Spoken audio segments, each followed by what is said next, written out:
በስመ አምላክ ተከፈት ያልከው ሁሉ ይከፈታል። ግን እንዳትረሳ ዘወትር ንስሐ ግባ። ሰላም የእግዚአብሔር ቤተሰቦች እንደምን አላችሁ? እንደምን አደራችሁ? አሚን። የአምላካችን የጌታችን የመድኃኒታችን የኢየሱስ ክርስቶስ ስሙ ከአጽናፍ እስከ አጽናፍ ከፀሐይ መውጫ እስከ ፀሐይ መጥለቂያ በፍጥረት አንደበት ሁሉ የተመሰገነ ይሁን። እንደ እግዚአብሔር ፍቃድ ዛሬ ይዤላችሁ የመጣሁት የህይወት ገጠመኝ ክፍል 182ኛ ነው። በክፍል 182ኛ ላይ በጣም ብዙ ትምህርት እንደተማራችሁ ተስፋ አድርጋለሁ። በእያንዳንዱ ህይወታችን ውስጥ በጣም ብዙ ውጣ ውረዶችን እያሳለፍን ብንሆንም ውጣ ውረዱ ግን ከመንፈሳዊ ህይወት ጋር ከሆነ ማሸነፍ እንደምንችል እያሰብን የምንሄደው ድል እንደምናደርገው ወይም ጫፍ እንደምንደርስ እያሰብን ስለምንጓዝ ኪሳራ የሌለበት ውጣ ውረድ መንፈሳዊ ህይወት ነው።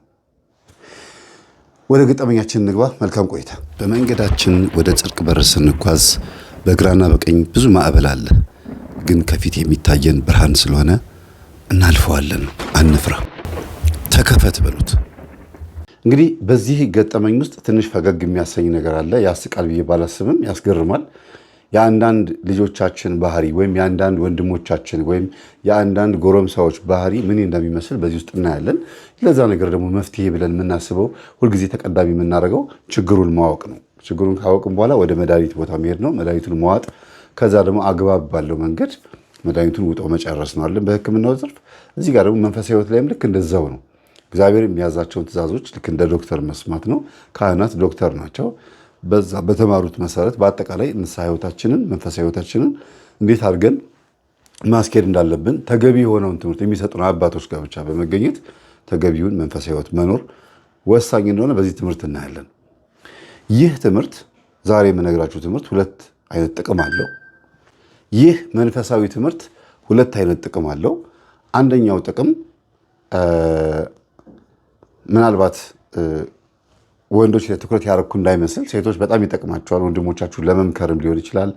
ወይም ደግሞ እናንተ ጋር ያሉትን ወንዶች በዙሪያችሁ ያሉትን አይታችሁ ራሳችሁን ለመጠንቀቅ ራሳችሁን ለመጠበቅና አቅጣጫችሁን ለማስተካከል ለመቀየር ይጠቅማቸዋል ብዬ አስባለሁ። ግን ይህንን ትምህርት ለወንዶች ወንድሞቻችን ብናስተላልፈው መልካም ነው ብዬ አስባለሁ። የመጀመሪያው ጥቅም ይሄ ነው። ሁለተኛው ጥቅም ግን ነገ አባወራ የምትሆኑ ወይም ነገ ትልቅ ድርጅት ኃላፊ ልትሆኑ የምትፈልጉ ቤተሰብ የምታስተዳድሩ ወንዶች መሆናችሁ ስለማይቀር መቼም ሁሉም ሰው ሕፃን ሆኖ ወይም ወጣት ሆኖ ወይም ሱሰኛ ሆኖ አይቀጥልም። እድሜዋ 35-40 ዓመት በሆነ ቁጥር ማቹርድ እየሆነ እያስተዋለ ራሱን እየቻለ ስለሚመጣ ይህንን ነገር ሲያዳምጥ ለዚህ ነገር ሁሉ የሚዳርገኝ ምንድን ነው ብሎ ጥያቄ የሚሆንበትን መልስ የሚያገኝበት ስለሆነ በደንብ አዳምጡ። ይህንን ነው ልንችለው። በአባትና በልጅ መካከል ትልቅ ጸብ አለ። አባት ወንድ ልጅ አለው፣ ጎረምሳ ልጅ አለው። ይሄ ጎረምሳ ልጅ በጥባጭ ረባሽ፣ ሰው የሚንቅ ሰው የማያከብር ነው። አባት ሆቴል አላቸው፣ ካፌም አላቸው፣ እንዲሁም ሱፐርማርኬት አላቸው። የታወቁ ናቸው። በተለይ ወደ ቄራ መስመር አካባቢ ላይ ከሜክሲኮ ወደ ቄራ ስትመጡ መስመር አካባቢ ላይ የሚታወቁ ሰው ናቸው። በካፌና በሱፐርማርኬት የሚታወቁ ሰው ናቸው። ከዛም ደግሞ ካሳንቺስ አካባቢ ልክ እንደዚሁ በጣም ታዋቂ ናቸው። አሁን ትንሽ ቦታው ስለፈረሰ ሌላ ህንፃ ላይ ስለገቡ ብዙ ሰው ላያገኛቸው ይችላል። የአድራሻ ለውጥ አድርገናል ብለው ስለሚናገሩ በዛ ነው የሚታወቁት እንጂ ስማቸውም ጥሩ ስለሆነ ማለት ነው። እና በዚህ ቤተሰብ ውስጥ ግን ያደገ ልጅ ቢሆንም ጎረምሳው ግን ደግሞ የአባቱን ስም የሚያስጠብቅ ሰው አይደለም። መልክ ስላለው ወይም ደግሞ ሀብት ስላለው ሴቶች ሊፈልጉት ይችሉ ይሆናል።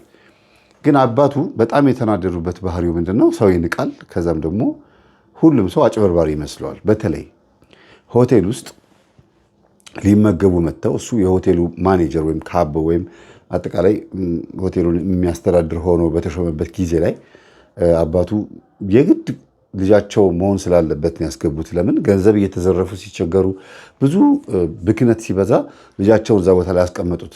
ገንዘብ አይሰርቅም፣ አያባክንም። የራሱ የአባቱ ንብረት ስለሆነ ሌብነት የለበትም። ግን ለሰው ያለው አክብሮት በጣም የወረደ ነው። በጣም ሰው ይንቃል።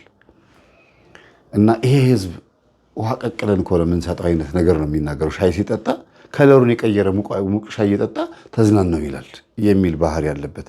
ወተት ሲጠጡም ደግሞ ነጭ የሆነ ሻይ እኮ ነው የሚጠጣው እኮ ለውጥ የለውም እኮ ምን እንደሚጠጡ ቢያውቁ እያለ ሰውን እሱ ከሚያቀርበው አቅርቦት አንጻር እየናቀው፣ እንዲሁም ደግሞ አንዳንድ ሰዎች ሳይከፍሉ ይወጣሉ። ምግብ በልተውም ሻይ ጠጥተውም ሳይከፍሉ ይወጣሉ። ሱፐርማርኬትም እንደዚሁ። ይሄ ነገር ስላለ ህዝብን የመናቅ ነገር ደግሞ ጨመረበት።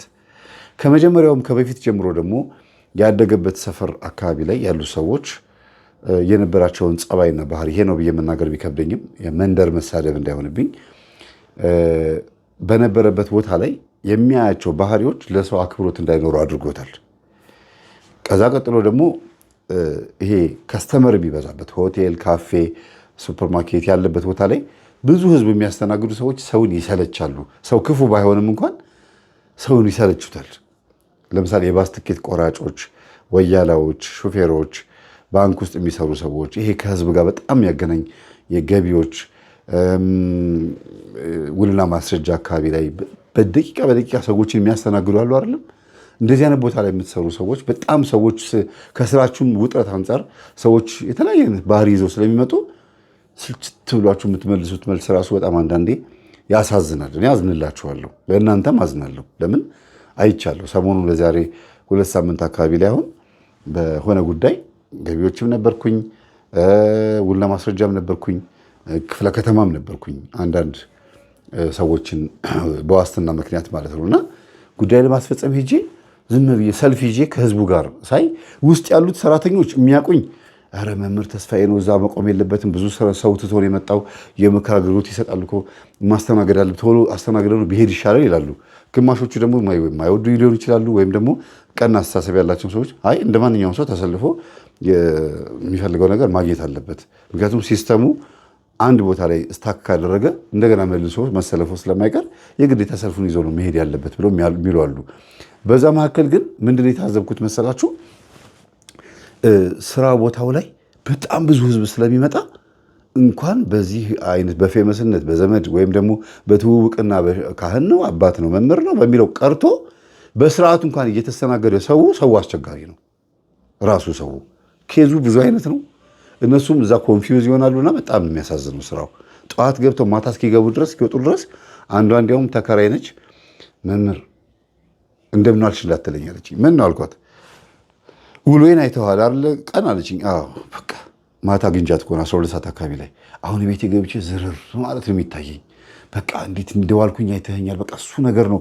በቃ ስራዬን ብቀይረው ደስ ይለኛል ምናምን ብላ በጣም ተበሳጭታ ነው የምታወራው። እና የስራው ጸባይ ስራችሁን እንዳትወዱትና ሪስፔክት ለከስተመሩ ጭምር አክብሮት እንዳትሰጡ ያደርጋችኋል የሚለውን ለማምጣት ብዬ ነው። እና አንዳንድ ስራዎች በጣም ከባድ ናቸው። ደግሞ መስተናገድ የሚፈልጉም ደግሞ ክብሩን የሚፈልጉት አሉ። ሽማግሌ ሆነው እንደ ሽማግሌነታቸው ሽበታቸው እንዲታይ የሚፈልጉ አሉ። አንዳንዶቹ ፌመስ ወይም ደግሞ የሃይማኖትም ሊሆን ይችላል የሆነ ስልጣን ላይ ቦታ ያላቸው ሰዎች ይመጣሉ። እንዲያውም የፌዴራል ልብስ የፖሊስ ልብስ ምናምን ለብሰው መጥተው በዛ ልብሳቸው ቶሎ ተስተናግረው መሄድ የሚፈልጉ ሰዎችም ሁሉ አይቻሉ። ውስጥ ያሉ ሰዎች እያዩ ሲታዘቡ በጣም የሚያስጠላውና ከዛ አንጻር ሰውን ልንነቀው እንችል ይሆናል። እንዴት እንደዚህ ሆኖ ይመጣል? እንደዚህ በቃ እንደ ማንኛውም ሰው መስተናገድ አለበት፣ ሰልፉን ይዞ ቆሞ አይስተናገድም ምናምን ብለው ሰውን ሊንቁት ይችላሉ። ይሄ ልጅ እንደዛ ነው የሆነው። እየባሰበት ነው የመጣው ማለት ነው። የበለጠ አባቱ ወደ ስራ ሲያስገቡት በመንደር ያደገውን የሰው ንቀቱን ጨመረበት ማለት ነው። ይሄንን እንደ አንድ ያዙልኝ። ከዚህ ቀጥሎ ለማውራው ነገር ስለሚጠቀም ማለት ነው። ሌላው ጓደኞቹ ደግሞ በሐሺሽ ውስጥ ያሉ ወይም በመጠጥ ሱስ ውስጥ ያሉ ምናምን ቢሆኑ ራሱን ግን ሞር የሰጠ ሰው አይደለም። ለዚህ ነገር በጣም ያጋለጠ አይደለም። ደስ እንዲላቸው ሌላ ጓደኛ ስለሌለውና የክላስ ጓደኞቹን በቴሌግራም የድሮ ጓደኛ ማቾች በሚል ተዋውቋቸው ነው የሚገናኘው እንጂ ምንም ያን ያክል ፈልጎትም አይደለም እንደነገረኝ ከሆነ ማለት ነው። እና ሌላ የሚውልበት ቦታ የለውም። በወቅቱ ቤተክርስቲያን ሊድ ማለት ይችል ነበረ። ቲያትር፣ ፊልም፣ ሲኒማ ምናምን ብዙ ነገሮችን ሄዶ ራሱን ዘና ማድረግ ወይም ደግሞ ብዙ ስራዎችን በመስራት ራሱን እንትን ማለት ይችል ነበር፣ መያዝ መወጠር ይችል ነበር። ግን ይሄንንም ማን አሳይቶት? አባቱም ኃይለኛ ናቸው። ኃይለኝነታቸው መላይ ነው፣ ስራ ላይ ነው፣ ጎበዝ ናቸው። ዝነፍ ያለ ወታደራዊ አኗኗር ስለኖሩ የሆነ ብክነት የሆነ ነገር ካዩ ይቆጣሉ። ግን እዚህ ልጃቸው ላይ ሲሆን ዝም ነው የሚሉት። በቃ ከንቱ ሆኜ ልቅር በዚህ ልጅ የተነሳ ይላሉ። አባዬ አትማረርብኝ፣ በቃ ባህሬ ነው ተወኝ ምናምን ይላል። እናት ደግሞ አባትና ልጅ ሲጨቃጨቁ ጆሯቸውን ነው የሚይዙት እንደዚህ አድርገው። ልክ መጨረሻቸውን የሚያዩት ሁለቱም አባት ሪሞት አንስቶ ዜና ሲያዳምጥ፣ ልጁ ደግሞ ጎንበስ ብሎ ስልኩን ሲነካካ ጨርሰዋል ማለት ነው ብሎ ጆሯቸውን ይለቃሉ። ሁልጊዜ ማለት ነው። በተለይ በዚህ 7-8 ዓመት ውስጥ ከዛ በፊት የነበረው ዓመት ተውት። ሁሌ ጸብ ነው ከአባት ጋር። ትክክለኛ ሁን ወይም ደግሞ ስርዓት ያለው ልጅ ሁን በገባ ቦታ ቁጥር እየደበደቡት እና ዱላ ትምህርት ቢሆን ኖሮ አህያ ፕሮፌሰር ትሆን ነበር የሚባለው አባባል በዚህ ልጅ ነው የታየው። እና ሆቴል ላይ ማኔጀር አድርገውት አንድ ጊዜ ምን አጋጠመው? አንድ ጊዜ ብቻ አይደለም ሁልጊዜ ነው፣ ግን አባትየው ያዩትን ነው የምላችሁ። የሁልጊዜ ስራው ነው፣ ግን አባትየው አንድ ቀን ደረሱበት። ምንድን ያሉኝ? ምግብ በልቶ የሚከፍለው ብር ሳይዝ የወጣ ሰው አጋጠመው። ኧረ እባክህ እኔ ቱታ ቀይሬ ነው የመጣሁት፣ ልብሴን ሱሪ ቀይሬ መጥቼ ነው ብር ያዝኩ መስሎኝ ነው። ኧረ በእናትህ ዝም በል፣ ስንት አጭበርባሪ አውቃለሁ፣ ተነስ አለና ጓሮ ወስዶ እንጨት ማስፈለጥ፣ ብርጭቆ ማሳጠብ።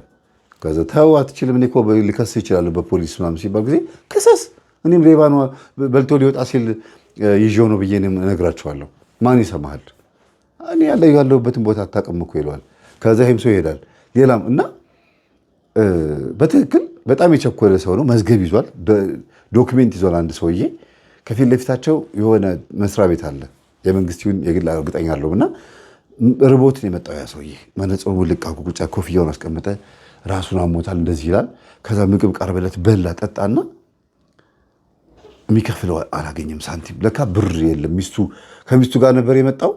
ከዛ ሚስቱ ትታው ሄዳለች። እሷ ነበረች ብር ያዘችው። እና ብር ሳይዝ መጣ። ቆይ እስኪ ሰው ጋር ልደውል ሲል ጊዜ ናግባ ብርጭቆ ታጥባለህ፣ እንጨት ትፈልጣለህ አለው። ይሄ ድሮ የነበረ አንዳንድ ሆቴል ላይ ዱርዬዎች በልተው ሮጦ ሊያመልጡ ሲሉ ይዘዋቸው ወይ ይደበድቧቸዋል፣ ወይ ለፖሊስ ይሰጣሉ፣ ወይ ብርጭቆ ያሳጥቧቸዋል፣ ወይ ደግሞ አልጋ ቤርጎ ካለው አልጋ ያስነጥፏቸዋል። ካልሆነ ደግሞ ቤተሰብ ጋር ተደውሎ ገንዘብ እንዲመጣ ይደረጋል። ግን እንደ ሌባ ነው የሚቆጥራቸው። ሁሉንም አጭበርባሪ ነው የሚመስሉት። ለምን ሰው እንዴት ገንዘብ ሳይዝ ይወጣል የሚል የወደቀ አመለካከት ያለው ልጅ ነው። እና በዛ ማንነቱ ጎሽ ሰላምዬ ሻይ መጣሽልኝ።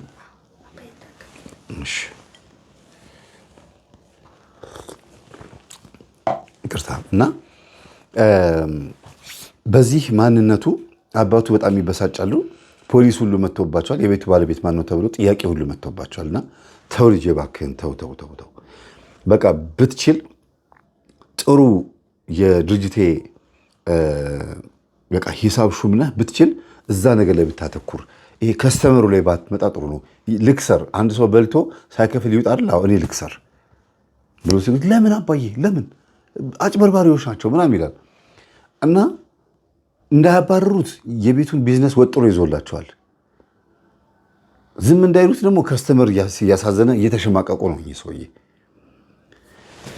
በዛ አጋጣሚ እኔ እዛ ካፌ ልስተናገድ ሄድኩኝ እና እኛ አባት በምንድን ነው የመጡት? እዛ ቦታ ላይ የሆነ ነገር ፈልገው መጡና ካሼሪዋ ይህንን መምህር ያውቁታል አለቻቸው። የትኛው? ይህ እዛ ጋር የሚመገበው አሏቸው። እኔን እኮ ነው። አላወኩትም ብላ ስልክ ላይ ታሳያቸዋለች። እና ሁለቱ ሲያወሩ አይቻለሁ። ስለኔ አልመሰለኝም። ከላያቸው ላይ ቴሌቪዥን ስላለ ቴሌቪዥኑ ነው የማየው። ቁም ነገር ኖሮትም አይደለም፣ ግን አይን መቼም ማረፊያ ነውና ያየኋቸው መስሏቸው ሰላም እጄ ምናምን ሲሉ ያላየኋቸውም። እኔ ዝም ብዬ ደፋ ብዬ እንደ ማራገቢያ እጄ እየፈጠነ ጎርሳለሁ። ርቦኛል። ከፍጥነት የተነሳ እጄን እያራገብኩ ነው ይመስለው። ለቀልድ ነው። እና ይሄ ልጃቸውን እኔ እንድገስጽላቸው መጠየቅ እንዳለባቸው ነገረቻቸው። እሷ ስለ ልጆት ንገሩት፣ ግድ የለዎትም የሆነ መፍትሄ አይኖረውም ትላቸዋለች። እውነትሽን ነው። መጡና አጠገቤ ተቀመጡና ልጄ ታስተምራለህ፣ የቤተክርስቲያን መምህር ነህ አሉኝ። እና ዩቲዩብ ላይ ደግሞ ታስተምራለህ፣ ጥሩ ነው፣ ቪው ተመልካችህም በጣም ጥሩ ነው፣ ዩቲዩብ ላይ አያለው፣ ግን አላቅህም አሉኝ። አዎ የእኛ ትምህርት ብዙ ሰው አይደፍረውም አልኳቸው። ለምን አሉኝ። እኛ የምናጋልጠው የመናፍስትን ሴራ ነው። አንደኛ ሰዎች ለገንዘብ ለሀብት ብለው ከሳቸውን የጀመርኩት ለሀብት፣ ለንብረት፣ ለገንዘብ ብለው ሰይጣንን ይዋረሳሉ። ከእናት ከአባታቸው መንፈስን ይዋረሳሉ። በቡዳ ተበልተውም ያንን ቡዳ መንፈስ ይዋረሳሉ። በብዙ ነገር ከዚህ ነገር እንዴት መላቀቅ እንዳለባቸው መጾም፣ መጸለይ፣ መስገድ እንዴት እንዳለባቸውና ጠላታቸው ላይ መንቃት እንዳለባቸውን ማስተምረው ስል ጸጥ አሉ። አባቴ እንብላ አልኳቸው። የሰሙኝ ነው ማለት ከብዶ ማለት ነው። ብላ ብላ ልጄ ነይ እስቲ እንጀራ ጨምሪለት ምናምን አሉና እጃቸውን አጣምሮ ጸጥ ብለው ቁጭ አሉ። ከዛ ምን ነው አባቴ አጠፋው እንዴ ስላቸው ጊዜ አይ ከራሴ ስትጀምር ገርሞኝ ነው አሉኝ። ውይ ይቅርታ፣ እኔ አሁንም አስተምሬ የመጣሁት እሱ ነው። እሳቸው ጊዜ እስቲ አምጣው ብስማው አሉኝ። የሚገርማቸው አስተምሬ ነው የወጣሁት። በጣም ርቦኛል። 2 ሰዓት ከምናምን ነው ያስተማርኩት። ኮርስ ነው ያስተማርኩት፣ የሃይማኖት ትምህርት። ከዛ ኦዲዮውን በኤርፎን ከፈትኩላቸውና በላሁኝ፣ ሻይን ጠጣሁኝ። ከዛ ዝም ብዬ ተቀመጥኩኝ እና 15 ደቂቃ ነው 20 ደቂቃ ያክል አዳመጡና የሚገርም ነው። አጋጣሚ ሆኖ ትምህርትህ መካከል ለራሱ የምታስተምረው ነገር ጥሩ ነው። ከትምህርቴ በፊት መግቢያ ብዬ 30 ደቂቃ ያስተማርኩት ስለዚህ ጉዳይ ነበር። የትም ሰንበት ትምህርት ቤት ልሄድ ሳስተምር ኮርስ የሚባል ነገር ከማስተማሪ በፊት ማነቃቂያ ብዬ 10 ደቂቃም 5 ደቂቃም 30 ደቂቃም ላስተምር ይችላል። ከዛ በኋላ ነው ዋናውን ትምህርት የምጀምረው። በዚህ ነው የምፈልገው ይመስለኛል። እና ሰንበት ትምህርት ቤቶች በአሁኑ ሰዓት በጣም እየተነቃቁ ነው ያሉት። በጣም ጥሩ ነው እንደዚህ ነገር መማር። የስነ ልቦና ትምህርቶች መማር በጣም ወሳኝ ነው። እና አዳምጠው ከጨረሱ በኋላ ቆይ እኔ የመጣሁት ስለ ልጄ ላማክርህ ነበር፣ ግን የእኔ ጉዳይ መቅደም ያለበት ይመስለኛል። ማታ ገብቼ ትምህርቶችህን ልስማና ከዛ በኋላ ነገ ከነገ ወዲያ ልደውልልህ አሉኝ። እሺ አልኳቸው። አልደወሉም። በዛው ተረሳሳን። ስልክ ግን ተለዋውጠናል። ከዛ በዛው ተረሳሳን። ከ3 ሳምንት በኋላ ደውለው ልጄ ምሳ ትበላለህ አሉኝ። ማን ልበል አልኳቸው። ስልካቸውን ሴቭ አደረገውም ግን አልመጣልኝም። ለካ ስልኬን ሪስታርት አድርጌው ሳልከፍተው በዛው ነው። እና ልክ ሪስታርት አድርጋችሁ ሳትከፍቱት ሰው ሲደውል ቁጥሩን ብቻ ነው የሚያመጣው፣ ሪኔሙን አያመጣውም፣ ስሙን አያመጣውም። ወይ ስልኬን ይዘኸው ነበር እኮ አሉኝ። ማን ልበል? ቆይ እስቲ ብዬ ከፍቼ ስገባ ስማቸው መጣ። ወይ እንዴት ነው ሰላም ነው ስላቸው እግዚአብሔር ይመስገን የመምህር ግርማ ተማሪ ነበርኩ። ድሮ ተማሪ ነበርኩ ስልህ ምንድን ነው እከታተል ነበር ማለት ሳይሆን የእሳቸው ፈውስ አገልግሎት ይሰጥበት የነበረበት ቤተክርስቲያን ጀርባ የኔ ቤት ነው አሉኝ። የት ደብር እንደሆነ አልነገሩኝ። ምናልባት ወርቁ ሰፈር ይመስለኛል። ምክንያቱም ሳሪስ ነው ሰፈሬ ሲሉ የሰማው መሰለኝ። እና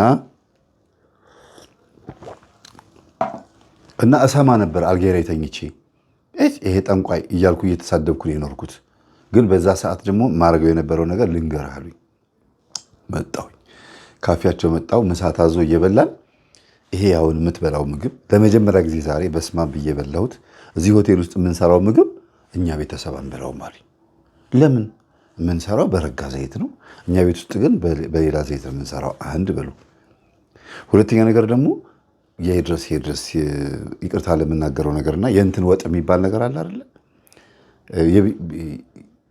ብጭብጭ ያለ ወጥ ማለት ነው። እንደዛ ነገር ምናምን እናረጋለን። ማንም ሰው አይናገረንም። ምስኪኖች መጥተው ነበር የሚመገቡት ሆቴላችን ላይ። ከዛ እያደገ መጥቶ ነው ዋጋ ስንጨምር ደህና ሰው እየበላ የመጣው። የመጀመሪያው ግፌ ይሄ ነው አሉኝ። ለምንድን ነው የሚነግሩኝ ስላቸው መቼም ቄስ አይደለህም ግን እንድታስተምረኝ ብዬ ነው አሉኝ።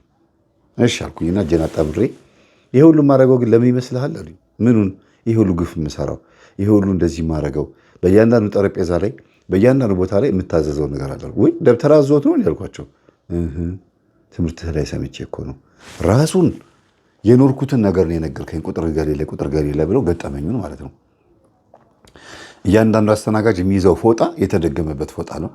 መጥተው ጠረጴዛውን ጉልብል የሚያደርጉት እነሱ እያጸዱ ነው የሚመስላቸው። እኛ ግን ሰራተኞቹ ሳይገቡ አስተናጋጆች ሳይገቡ ፎጣው ላይ እናስደግማለን፣ ወጥ ቤት ውስጥ እናስደግማለን። በቃ እንዳለ ያስተማርኩትን ትምህርት ራሱን ተናገሩት እያለቀሱ።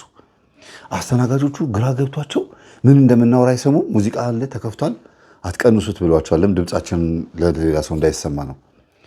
እና እኔ ኮንሽስሊ ሙሉ በሙሉ እሳቸውን የማዳምጠው ልክ እንደ ጋሪ እንደምትጎትት አህያና ፈረስ ጆሬ እሳቸውን ብቻ የሚያዳምጠው 45 ዲግሪ በቃ እንደዚህ። በጣም የሚገርም ነገር ነው የሚናገሩት። ሙሉ በሙሉ ልናገር አልችልም።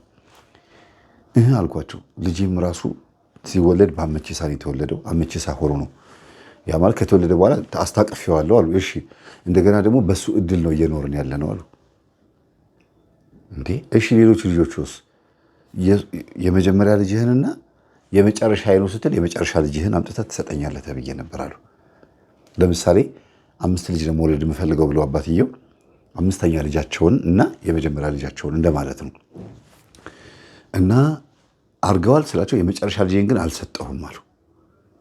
በሱ ምክንያት ምን የደረሰቦት ይመስሎታል ስላቸው ብዙ ነገር ደርሶብኛል እና በቃ ያልደረሰብኝ ችግር የሰውየው ቅጣት እንደሆነ ስለማቅ የአስማቱ ቅጣት እንደሆነ ስለማቅ ጸጥ ብዬ እችለዋለሁ። ምክንያቱም የመጀመሪያው ልጄ ለግብር ተሰጥቶ ምን እንደሆነ ስለማቅ የመጨረሻ ልጄ ደግሞ እንዲጎዳብኝ አልፈልግም። መሀል ላይ ያሉት 2 ሴቶች አጠቃላይ 4 ልጆች ነው ያሏቸው እኚህ ሰውዬ እና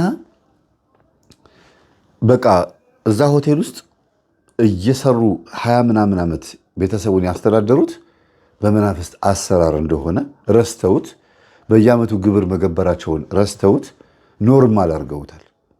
በቃ በአጠቃላይ የህይወት ስታይላቸው ሆኗል። ቤተክርስቲያን ይሄዳሉ፣ ይመጣሉ፣ ምን ይላሉ፣ ግን መንፈሱንም ይገብሩታል። ቡናም ይፈላል እዛ ቤት ውስጥ ሌሊትም ቡና ይፈላል። በነገራችን ላይ ማንም በሌለበት አስተናጋጁ አንድ እዛው የምታድር አስተናጋጅ አለች እና ጥበቃው ሆነው ቡና ፍሉና ቤቱን ጨስ ጨስ አድርጉት ምናምን። ሌሊት ቡና መፈላት አለበት። ልክ 6 ሰዓት 7 ሰዓት ሲሆን ቤቱ የሚዘጋው 4 ሰዓት ላይ ነው። ማንም በሌለበት አዎ አፍሉ፣ በካሜራ ያቸዋለሁ፣ አፍሉና ጠጡ ይላሉ። ሴቷ አስተናጋጇ ገብቷታል የእናት አባት ምናምን ኮተት ዛር እንዳለ። ሌሊት ቡና እንዲፈላ የሚደረገው ለማን ነው? ዛር እንዳይቆጣ ነው። እሳቸው ግን ደብተራ ጋር ሄደው ነው ያሰሩት። ዛሩ እንዳይቆጣ ደግሞ ቡና ፍሉለት ተብለዋል። ከደብተራው የታዘዙት እኮ ምቀኛ እንዳይሆንባችሁ እሱም ግብሩን አይጣ ምናምን ጣል አድርጉለት። ያ ማለት የሚበላ እንደ ውሻ እንደዚህ ትርፋፊ እንደምጥሉት አይነት ነገር ለመንፈሱም ደግሞ ቡና ተፈልቶ ቤቱ ላይ እንደዚህ ይከፈከፋል። ጠዋት ሲገባ ምናምን ጽድት ያለ ካፌ ነው። የሚገርም ቦታ ላይ ሴንተር የሆነ ቦታ ላይ ያስቡት እንግዲህ ተውት። ሆቴሉ ላይ ደግሞ የሚደረገው ነገር ከባድ ነው። እዚህ ነው መናገር አልችልም። እና እንደዚህ ነው የኖርኩት አሉኝ። ታዲያ ምኑ ልጆትን ፈወሱት? አሁን ልጆትን ለማዳን ከመምጣቱ በፊት እርስዎ ነው መዳን ያለቦት ያልኳቸው። የልጄ ባህሪ እንዲገራ ፈልጋለሁ። ችግር የለው ለእኔ ስጦት እሱን አርጉ ምሎት ብቻ ያደርጋሉ አልኩኝና 1 2 ቀን 3 ቀን አይምሮዬን ለማሰራት ሞከርኩኝና አንድ ብልጥ መነኩሴ ያሉ ጎበዝ ናቸው፣ ትምህርት የሚያዳምጡ ናቸው። አባ እንዲህ ያለ ነገር ገጥሞኛል፣ ልጁ እንዴት እንግራው? ሰው ይንቃል አልኳቸው። እንግዲያውስ እንደዛ ከሆነ እሱን ራሱ እንደዚህ አይነት ነገር እንዲደርስበት አድርገዋል። ኦኬ ይሄ እግዚአብሔር ሐሳብ ነው አልኩኝና ከዛ ቀጥሎ ራሴ ነኝ የሄድኩበት። ምን እንዴት አድርገን እንደዛ እንዲደርስበት ማድረግ እንዳለብን ማለት ነው። ምን አደረኩኝ? እንዴት ነው የሚተኛው አልኳቸው። ምን አለ ታሉኝ። በቃ ማታ ማታ አለባበሱ እንዴት ነው ሳቸው ጊዜ ቢጃማ ይለብሳል አሉኝ። ቢጃማ ይለብሳል። ስለዚህ ጠዋት ቢጃማውን ሳያወልቅ ጓደኞቹ እንዲመጡ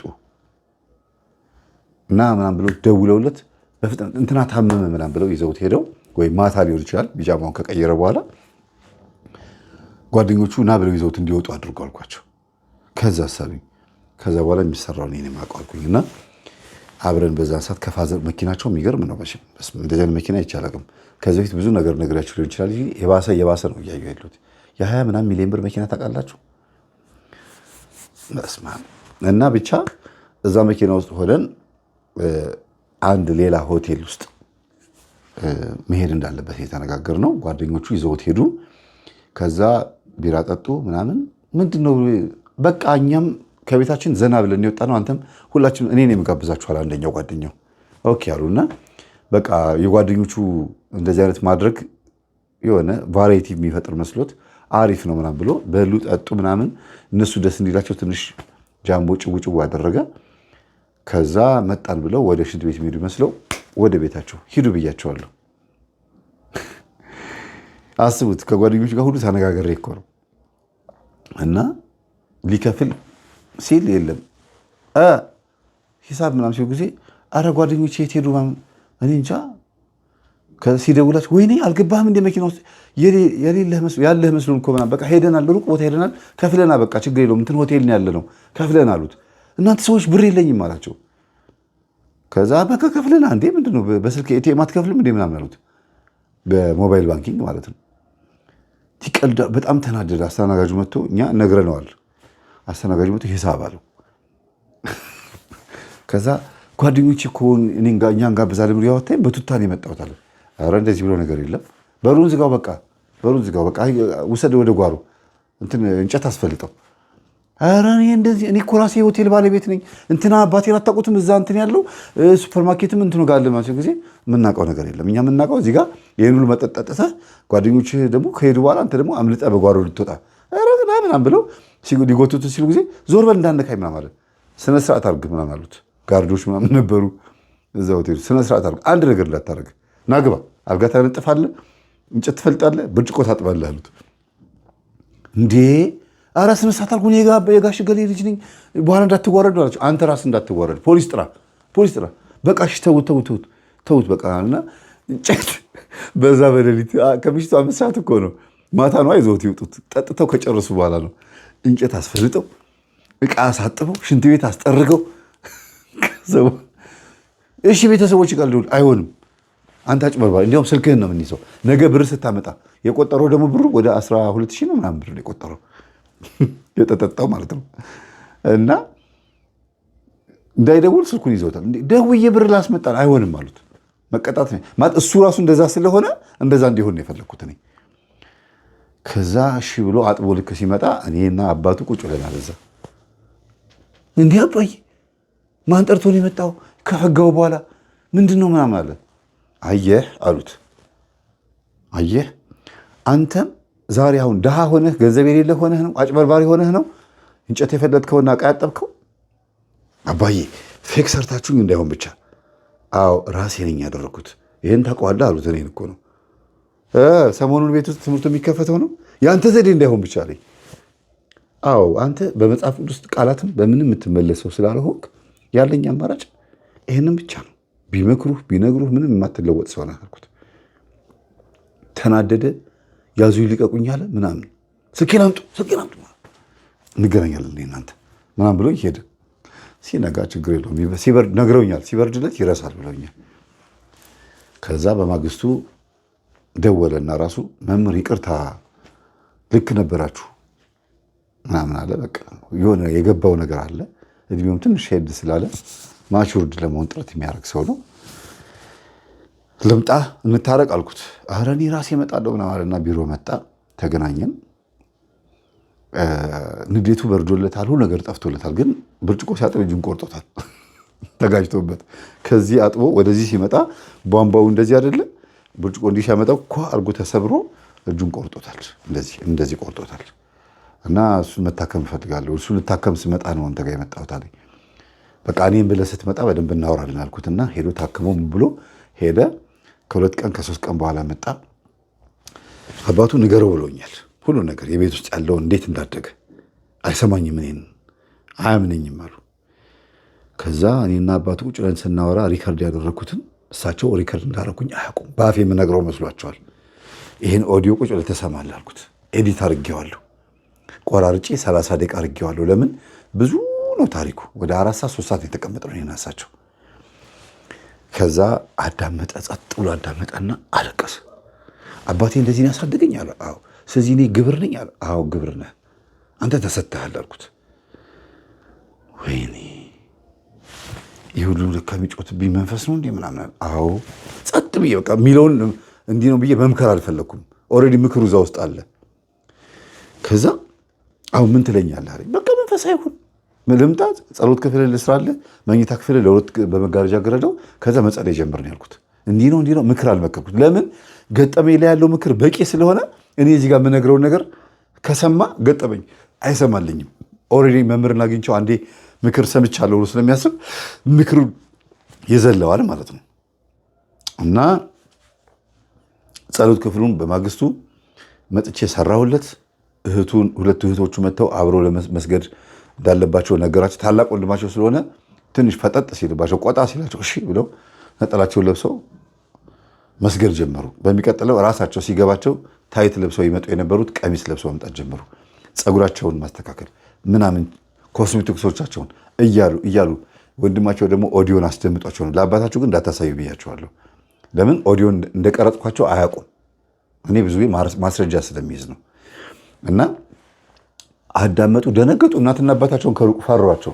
ቤቱ ሲቀመጡ በቃ እማዬና አባዬ ችግር ውስጥ ነበራችሁ ይላሉ። እውነትም እስቲ በሉ እናንተ እማዬና አባዬ ችግር ውስጥ ነበሩ በሁሉም ነገር። ሁላችንም ቤት እስቲ ሁላችሁም ጻፉ። እማዬና አባዬ ችግር ውስጥ ነበሩ። እየሞከርኩ ነው ያሲን ብሏል አይደለም? ቲክቶክ ላይ በቃ እየሞከርኩ ነው፣ የቤት ኪራይ ለመክፈል ገንዘብ ለማግኘት ለመኖር እየሞከርኩ ነው አይደል? እነዚህ እናትና አባቶችም ልክ እንደዛ ነው ያደረጉት። ለመኖር እየሞከሩ ነው። ግን ማንን ይዘው ሲባል አጅሬውን ይዘው ነው እየሞከሩ የነበሩት። ብዙ ቤት እንደዛ ነው። በአቋራጭ ለመክበር እየሞከሩ ነው። ሰይጣን ጓደኛቸው አድርገው ለመስራት ገንዘባቸውን ባንክ አካውንታቸውን ለማደለብ እየሞከሩ ነበር ብዙ ሰዎች። ውጤቱ ሲባል መጨረሻ ላይ ሪዛልቱ ምንድን ነው ሲባል እየሞከሩ ስለነበረ ወይም የሙከራ ውጤት ይታያል ልጆች ላይ። ልጆች ሲታመሙ የሞከሩት ሙከራ፣ ልጆች እንዳይቸገሩ ግራጁዌት እንዲያደርጉ ትምህርት እንዲገባቸው የሞከሩት ሙከራ፣ ሀብት ለማግኘት መኪና ለመግዛት ግቢ አጥር ለማጠር ፎቅ ለመስራት የሞከሩት ሙከራ ሁሉ ነገሩ ልክ ትንቢቱ ላይ እንደተጻፈው ነው የሆነው። በመጨረሻው ዘመን ቤተሰብ ይበዛል የሚኖርበት ግን የለም ነው የሚለው። የሚኖርበት ሲባል ቁጭ ብለን የምንተኛበት ቁጭ ብለን አልጋ ላይ የምንጋደምበት ማለት ሳይሆን ቤት አላቸው፣ ደስተኞች አይደሉም። አልጋ አላቸው፣ እንቅልፍ የላቸውም። ጫማ አላቸው፣ ሁሉ ነገር ልብስ አላቸው፣ ግን አይሞቃቸውም። ደስተኞች አይደሉም ማለት ነው። አይኖሩበትም ሲባል በሌላ በኩል በሰምና ወርቅ ስታዩት ደግሞ ብዙ ሰዎች ቤታቸውን ኖረውበት መጨረሻ ላይ የእነሱ እንዳልሆነ ይነገራቸዋል። ወይ መንግስት ይነጥቃል፣ ወይ ይፈርሳል፣ ወይ ይሸጡታል፣ ወይ ኪሳራ ያጋጥማቸዋል። ዜሮ ሁሉ ነገር። ቤተሰብ ይበዛል፣ የሚኖርበት ግን የለም። እና ልጆች አባትና እናታቸውን አተኩረው ተመልክተው እማዬና አባዬ ላይማ ችግር ነበረ፣ የሆነ ችግር ነበር አሉ። ከዛ ተመካከሩ፣ እናግዛቸዋሉ። እናትና አባታችን ማገዝ አለብን። እኛ ገብቶናል አይደል? አዎ። የመጨረሻ ልጅ የተባለው ወንዱ ማለት ነው እግዚአብሔር ነው ያተረፈህ። አንተም እድልህ ይወሰድ ነበር። አባቴ ግን በፍጹም የመጨረሻው ልጅ እድሉ ከሚወሰድና በሱ እድል ከምኖር እኔ ብጎዳ ይሻለኛል ብሎ አባታችን የሁሉ ዓመት መከራ እየተቀበለ ያለው በአንተ ምክንያት ነው። ያ ማለት ታመዋል፣ መኪና አደጋ ገጥሟቸዋል፣ ቤተሰቦቻቸው ሞተዋል፣ ባልና ሚስት ተጣልተው ታርቀዋል፣ አግብተው ፈተዋል፣ እንደገና ፈተው አግብተዋል። ያ ምንድነው? አሁን ያሉት ሚስታቸው የመጀመሪያ ሚስታቸው ናቸው። ግን በዚህ 28 እና 30 ዓመት ውስጥ 3 ጊዜ በመሃል አግብተው ፈተው እንደገና የቀድሞ ሚስታቸውን አምጥተው ከልጆቻቸው ጋር እየኖሩ ያሉት 4 ልጅ ከወለዱ በኋላ የ4 ልጃቸውን ሚስት ትተው ሌላ 3 ሴት አግብተው ነበር። 3ቱንም አባረው እንደገና 2 ዓመት ብቻቸውን ኖረው የቀድሞ ሚስታቸውን ደግሞ እንደገና አምጥተው ከልጆቻቸው ጋር መኖር የጀመሩ ናቸው በዚህ 7 ዓመት ውስጥ። የሚገርም ነው እንደዚህ አይነት ታሪክ። ከዛ እናግዛቸው። እንዴት እናግዛቸው ሲባል አባዬ ላይ ያለው መንፈስ ምን አይነት ነው፣ እማዬ ላይ ያለው መንፈስ ምን አይነት ነው ብላችሁ መጠየቅ አለባችሁ። ቴክስት አድርገውልኝ ማለት ነው። እናትና አባታችን እንዴት እናግዝ ብሎ ሲሉኝ ሁለቱም ላይ ያለው መንፈስ ለይታችሁ ካላወቃችሁ ማገዝ አትችሉም። እናት ላይ ሆኖ የሚጫወትባቸው ማን ነው? እንዲፈቱ ነው እንዲፈቱ ነው የሚፈልገው። ያ ማለት እናት ላይ ሆኖ ባልን የሚሳደብ፣ እናት ላይ ሆኖ ሚስት ላይ ሆኖ ማለት ነው ገንዘብ የሚያባክን፣ በእናትና በአባት ፊት ወይም በቤተሰቦቻቸው ፊት የሚያንጓጥጥ ኃይለኝነት ያለባት ነች ወይ እናታችሁ ስንል አይደለችም። እንዲሁ ዝም ብላ የምትረገጥ ውጪ፣ እሺ ግቢ፣ እሺ ለምን ይሄ እንዳደረግሽው ይቅርታ እባክህን፣ ሲመታት አባታችንም በሺ በቃ ምናምን ብላ የምትታዘዝ ነች። ኦኬ። ስለዚህ እናታችሁ ላይ ያለው መንፈስ እናታችሁ እንድትደበደብ እንድትጨቆን የሚፈልግ መንፈስ ነው። አንድ ወይ ደግሞ አባታችሁ ላይ ያለው መንፈስ የአይነ ጥለዋ ሴት ዛር አይነ ጥለዋ እናታችሁን ስለማትወዳት ትቀጠቅጣታለች፣ ትጨቆናታለች። ቡዳ ምንድነው የሚለውን ትምህርቴን አንደኛና ሁለተኛ ፓርትዋንና ፓርትቱን አዳምጡ ላልኳቸው ፓርትዋን አዳመጡትና ፓርትቱን ልክ ሲያዳምጡት እንዴ ይሄ ጎጂ ልማድ ወይም ጎጂ ባህል ብዬ ያቀረብኩት ትምህርት ላይ ሲሰሙት ሚስት የምትቀጠቀጥበት የምትደበደብበት ምክንያቱን ሲያዩት እንዴ ይሄማ እኛ ቤት ውስጥ ነበረን ያሉት ሙሉ በሙሉ በቃ እንዴት ይጨቆን እንደነበር አባትየው።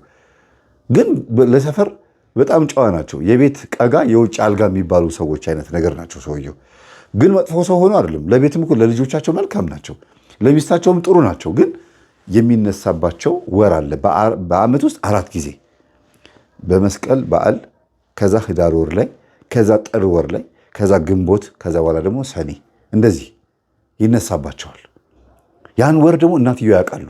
ልክ የሆነ ነገር ባህሪ ሲያሳይ ወይ ተቆጣች እንደ ዛሯ ይሉና ቡና ቅርብርብርብ ያደርጉና ቡና ሲፈላ ሲያጓራ ምናምን ልጆቹ ድሮ ያውቁ ነበረ።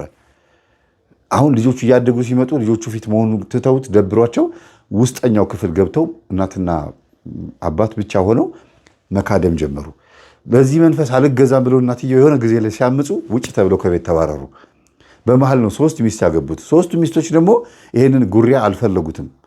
ማጓራቱ ደበራቸው፣ አልፈለጉትም። ስለዚህ የቀድሞዋ ሚስቴ ነች ላይ ያለውን የእናቴ አባቴን ዛር በደንብ አድርጋ የምትካድምልኝ ብለው መልሶ ያገቧት ሚስታቸውን። ሚስጥሩ ይሄ ነው። መልሼ ያገቧት በዚህ ምክንያት ነው የሚሉት። ግን እንደዛም ሆኖ አባትየው ላይ ያለችው ሴት ዛር አይነጥላ ሚስትየዋን አትወዳትም። አንደኛ ራሳቸው ናቸው ገበያ ወጥተው አስቤዛ የሚያደርጉት አባትየው። እንደዚህ አይነት አባቶች አላጋጥሟችሁም?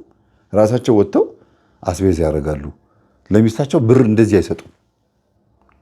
ሁለተኛ ወደ ዘመድ አዝማድ ነይ እንሂድ ብለው ለባብሳ ምን ብላ እናትየዋ ምናምን አብረው መሄድ የለም። ሰርግ ከሆነ ብቻ ነው አብረው ይሄዳሉ፣ ከዛ ይመጣሉ። ከዛ ውጭ ግን ዘመድ ጠያቂ ሆነው የሚታዩት ማናቸው? አባትየው ብቻ ናቸው። ስታዩቸው በጣም በቃ ቤተሰብ ወዳድ ዘመድ ጠያቂ ነው የሚመስሉት። በሚስታቸው ደስተኛ አይደሉም፣ አይኮሩባቸውም። በሚስታቸው ማለት ጅል ሞኝ አድርገው ይወስዷቸዋል ሚስታቸውን። ቀጥሎ ደግሞ በብሔርም አይስማሙም። ምን ቀን ነው ከአንቺ ጋር የተጋባሁት? ምን ቀን ነው ከአንቺ ፍቅር ያዘኝ? ፍቅር ከመያዜ በፊት ብሔርሽን ባወቅኩት አይነት ነገር ነው የሚሉት እኚህ ሽማግሌ እና እኚህ አባት። ይቅርታ ሽማግሌ ስላልኩኝ። ግን አሁን እናታቸውን መርዳት የሚችሉት አባታቸውን ካገዙ በኋላ መሆን እንዳለበት ራሳቸው የደረሱበት እና ለእኔ መጽሐፉን ምንም አቆሙና አባታቸው ጋር ጠጋ ማለት ጀመሩ። አባታችንን ሲጸበል እንሄድ አብረን እንጸልይና እስቲ አብረን እንስገድ ሲሉ ጊዜ አብረንማ እየሰገድን ነው ልጆቼ፣ ደስ ብሎኛል ስትሰግዱ በማየቴ ምናምን ይላሉ። አሁን በቃ ይሄ ጸባይኛ ሆነዋል። ሁሉ ነገር ታውቋል። ልጆቹ ሁሉ ነገር አውቀዋል። መምህር ተስፋዬ ነግሯቸዋል ብለው ስለሚያስቡ ገበና ሁሉ ነገር ልጆቼ ስላወቁ ያበጠው ይፈንዳ ያሉኝን ይበሉኝ ብለው ነው አንገታቸውን ደፍተው ያሉት። አካውንታቸው ያለው ገንዘብ በጣም ብዙ ነው። ግን ዛሬ ላይ ሆነው ይህንን ገንዘብ ሲያስቡት ልጆቼ ተጠቃሚ እንዳይሆኑ ሰርተው እንዳያድጉ ሁሉን ብር እኔ ይዤው አበላሽቻቸዋለሁ። ወይ ብር ሰጥቻት ለሴቷ ልጄ የራሷን የሆነ ቡቲክ የሆነ ኮስሞቲክስ ወይ የሆነ ቦታ ከፍቼላት ቢሆን ኖሮ ታድግ ነበረ። እንድታገባ ብቻ ስለፈለኩኝ ብር አልሰጠኋትም አሉ። ከዛ ምን ሆነች? አጫሽ ቃሚ ሆናለች። ይሄን ግን አያውቁም አባትየው። ስለ ልጆቻቸው ሲሰሙ ተንቀጠቀጠ ሰውነታቸው። አንቺ ትቅሚያለሽ፣ ታጨሻለሽ አሉ። ኦዲዮን ስሰማው በጣም ያስደነግጣል ድምፃቸው። አባዬ እያሉ እያለቀሱ አሁን ለምን ነገራችሁኝ? አሁንማ በቃ ይህን ትምህርት አዳምጠን እኮ እየተለወጥን ነው። ግን አባዬ በእናትና በአባትህ በኩል ይመለክ የነበረው በጸባይ ነው የሚጠይቋቸው። ለምን ዛሩ ከተነሳ አደገኛ ነው። ለምን አውቀውታል። ዝም ብሎ አንዳንድ ሰው ምን አይነት ባህል ያለው መሰላችሁ? አባወራ ሆኖ ነግሬሃለሁ አንተ ልጅ ይሉና አልሰማ ካል ያለች ብድግ አርጓ አጠገባች ያለው ነገር ውርውር ያርጉና አናቱን ይተረትሩታል። ወይ ያገኙትን ዕቃ አንስቶ ሄዶ ጮቤም ይሁን ቢላም ይሁን እናት እኮ ልጇን ገላለች፣ እጄን በእጄ ብላለች። ቢላ አንስታ ስትወረውር ሆዱ ላይ ስክት ብሎ ይህን ታሪክ አልሰማችሁ? ኖርማሊ በጋዜጣም ተነግሯል። እና አንዳንዴ ያገኙትን ዕቃ አንስተው የሚወረውሩ ሰዎች በጣም ከባድ መንፈስ አለባቸው። ለምን በቅጽበት ያደረጉት ነገር አያስታውሱትም። በኋላ ይጸጸታሉ፣ ያዝናሉ። ድንገት የሚደፍሩ ሰዎች አሽሽ የሚወሰዱ መጠጥ የሚያርጉ ምንም ድንገት የሚጣሉ ስሜታዊ ሆኑ እንደዚህ አይነት ሰዎች ብዙ ጊዜ ቶሎ የመጸጸት ባህሪያቸው በጣም እና ህይወታቸውን ይጠሉታል። እና እኚህ አባት ድንገት ስለሚማቱ ልጆቹ ተጠንቅቀው ነው የሚጠይቋቸው። አዎ በእኛ ቤተሰብ አዳልሞት የሚባል ይመለክ ነበር፣ ጠቋርም አለ፣ ወሰንገላም አለ አሉ። ሶስቱም አንተ የትኛውን የምትካድመው? ሶስቱንም መስከረም ወር ላይ የመስቀል አካባቢ ላይ ጠቋርን፣ ህዳር ወር ላይ አዳልሞቴን፣ ሰኔና ግንቦት ወር ላይ ወሰንገላንና ጨንገርን፣ ሰይፉ ጨንገር ማለት ነው። ይህን መንፈስ እገብራለሁ፣ በድብቅ ሄጄ ደም አፈሳለሁ ምናምን አሉ። እስከ ቅርብ ጊዜ ድረስ አሉ፣ እስከ ባለፈው ዓመት ማለት ነው። ከዛ በኋላ ግን ሰለቸኛሉ እና አሁን ትምህርታችንን በደንብ ካዳመጡ በኋላ ደግሞ የድንግል ማርያም ስዕል እያዩ በእኔ ውስጥ ሆናችሁ ግብር ስትቀበሉኝ የነበራችሁ በሙሉ በድንግል ማርያም ስም ክጃችኋለሁ። አሉ። በዛን ቀን ሌሊቱን ሙሉ ታች በሌላ በሌ ሲያጣድፋቸው አደረ። ትውከት ተቅማጥ፣ ትውከት ተቅማጥ። ተቅማጥ ማለት የቁጭ ብሎ በቃ ማንዛረጥ ነው። በጣም በቃ ቤቱ ተግማማ። ልጆች ሁሉ ግራ እስኪገቡ ድረስ አባታችን ታመን በአምቡላንስ እንውሰደው ብለው ሌሊት 11 ሰዓት ላይ ወሰዷቸው። በግሉኮስ ነው አካላቸው ሁሉ የተመለሰው፣ ኃይላቸው የተመለሰው። ክጃለሁ እና ያን ጊዜ እኮ ታምሜ የነበርኩት ስለ ካድኩት ነው ብለው ነገሯቸው። እንደዚህ ተጣደፍ ነው አሉ። እኔ ሁሉ አልሰማውም ይሄንን። ለካ እጅሬው እየወጣላቸው ነበር። ድንግል ማርያም ፊት ለፊት ደግሞ ስዕሉን ከግሸን ማርያም የገዙት። ግሸን ማርያም ሄደው ገዙትና እዚያ አምጥተው በፍሬም አሰርተውት ነው። ታውቃላችሁ የግሸን ማርያም ስዕል ይለያል አይደል? የግሸን ማርያም ስዕል የእመቤታችን ማለት ነው። ስዕሉ ነው ታዲያ እመቤታችን አንድ ናት። እና በድንግል ማርያም ስም በእኔ ውስጥ ሆነ ግብር ስትቀበል የነበርክ መንፈስ ክጃለሁ ሲሉት ወዲያው ነው ያንሸራተታቸው። በቃ እንዴት አድርገው ራሳቸውን ይቆጣጠሩ። ከዛ ተጣጥበው ገላቸውን ታጥበው ብለው ደግሞ አሁንም እንደገና ኧረ ምን ሆኜ ነው ኧረ ምን ሆነ ሰውዬ እንደውም ሲባል ጊዜ ተኙ ዝም ብላቸዋል። ሲያልባቸው አደረ። ከዛ ጠዋት ሆስፒታል ሄደው በማግስቱም ቢያንስ ለ9 ሰዓት ያክል ግሉኮስ ወስደዋል። ወደ ቤታቸው ገቡ። ከዛ ጠዋት ጸበል ውሰዱኝ ያሉ ጸበል ወሰዷቸው። ከጸበል መልስ በኋላ ነው ልጆቹ ማስተዋል የጀመሩት፣ ማገናዘብ የጀመሩት። የሚገርም ለምን በእሳቸው በኩል ታሰረ። እዚህ ጋር ደግሞ ልጆቹ እየተጉ ነው ያሉት እግዚአብሔር ሲረዳቸው። እኔ በመሀል ጠፍት አልኩባቸው። ስራ አገልግሎት ሆኖብኝ በቃ የለም ጭራሽ ቢደውሉ ምን ቢሉ አላገኘም። አይ በቃ መስመር አስይዞናል፣ እሱን መምህር ተስፋዬን ማለት ይቅርብንና ወደ ራሳችን ንግባ ሲባል አይ አባታችን ላይ ያለው መንፈስ ሳይያዝ መዘናጋት የለብንም አሉ። እርስ በርስ ነው እንግዲህ። ከዛ አባዬ ታዲያ ወሰንጋላ የሚባለው መንፈስ ሁለቱ ሴቶች ላይ በደንብ ይታያል። ሁለቱም አጫሽ ቃሚ ሆነዋል። መንታ ነው የሚመስሉት መልካቸው። የአንድ ዓመት ልዩነት ነው ያላቸው። ይዘው ግን መንታ ነው የሚመስሉት። አንድ አይነት መልክ፣ አንድ አይነት ቁመት፣ አንድ አይነት ልብስ፣ ሁሉ ነገራቸው።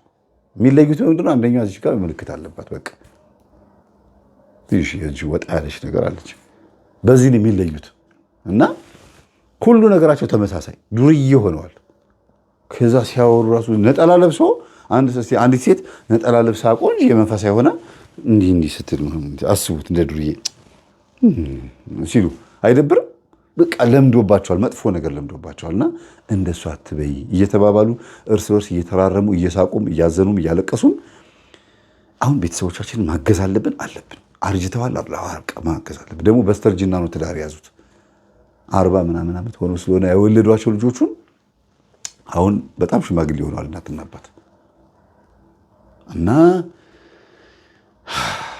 እዛ ቤት ውስጥ ሰራተኛ ሆና የምትሰራ ሴት፣ የቤት ሰራተኛ ሆና የምትሰራ ሴት ማታ ከ10 ሰዓት በኋላ ታግዛቸዋለች። ቤት ነው የምታድረው፣ ዘመድ ናት። ቀን ደግሞ ሆቴል ላይ ሱፐርማርኬት ላይ ምናምን ደግሞ ታገለግላለች። እቃ ምናምን ለምሳሌ ቆሎ ምናምን ለሱፐርማርኬት የምታከፋፍል ከሆነ ተደዋውላለች። እና ተላላኪ ናት። ሄዳ ለሁሉም ካሼሪዎች፣ ለሁሉም አስተናጋጆች ቤት ውስጥ እኮ እንደዚህ ተፈጠረ፣ እንደዚህ ሆነ እኮ እንደዚህ ሆነ ለሁሉም ነገራቸው ሁሉም አውቋል።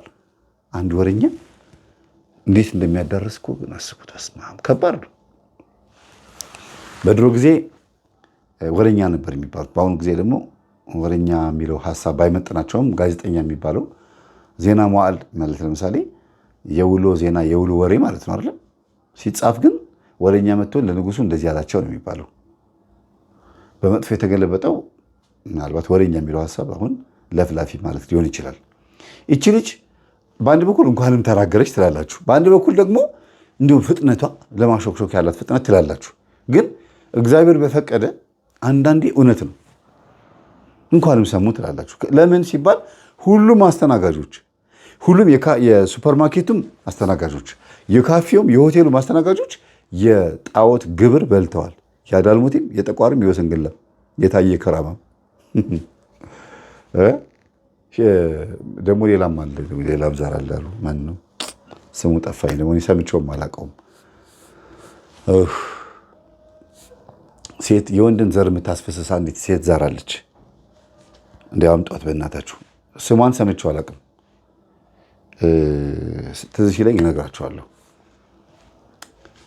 እና ለእሷም ግብር ይገብራሉ። እና ይህ ሰውዬ ግለ ወሲብ በጣም ችግር ነበረባቸው። ሁለቱ ወንዶች ላይ ግለ ወሲብ ችግር አለ።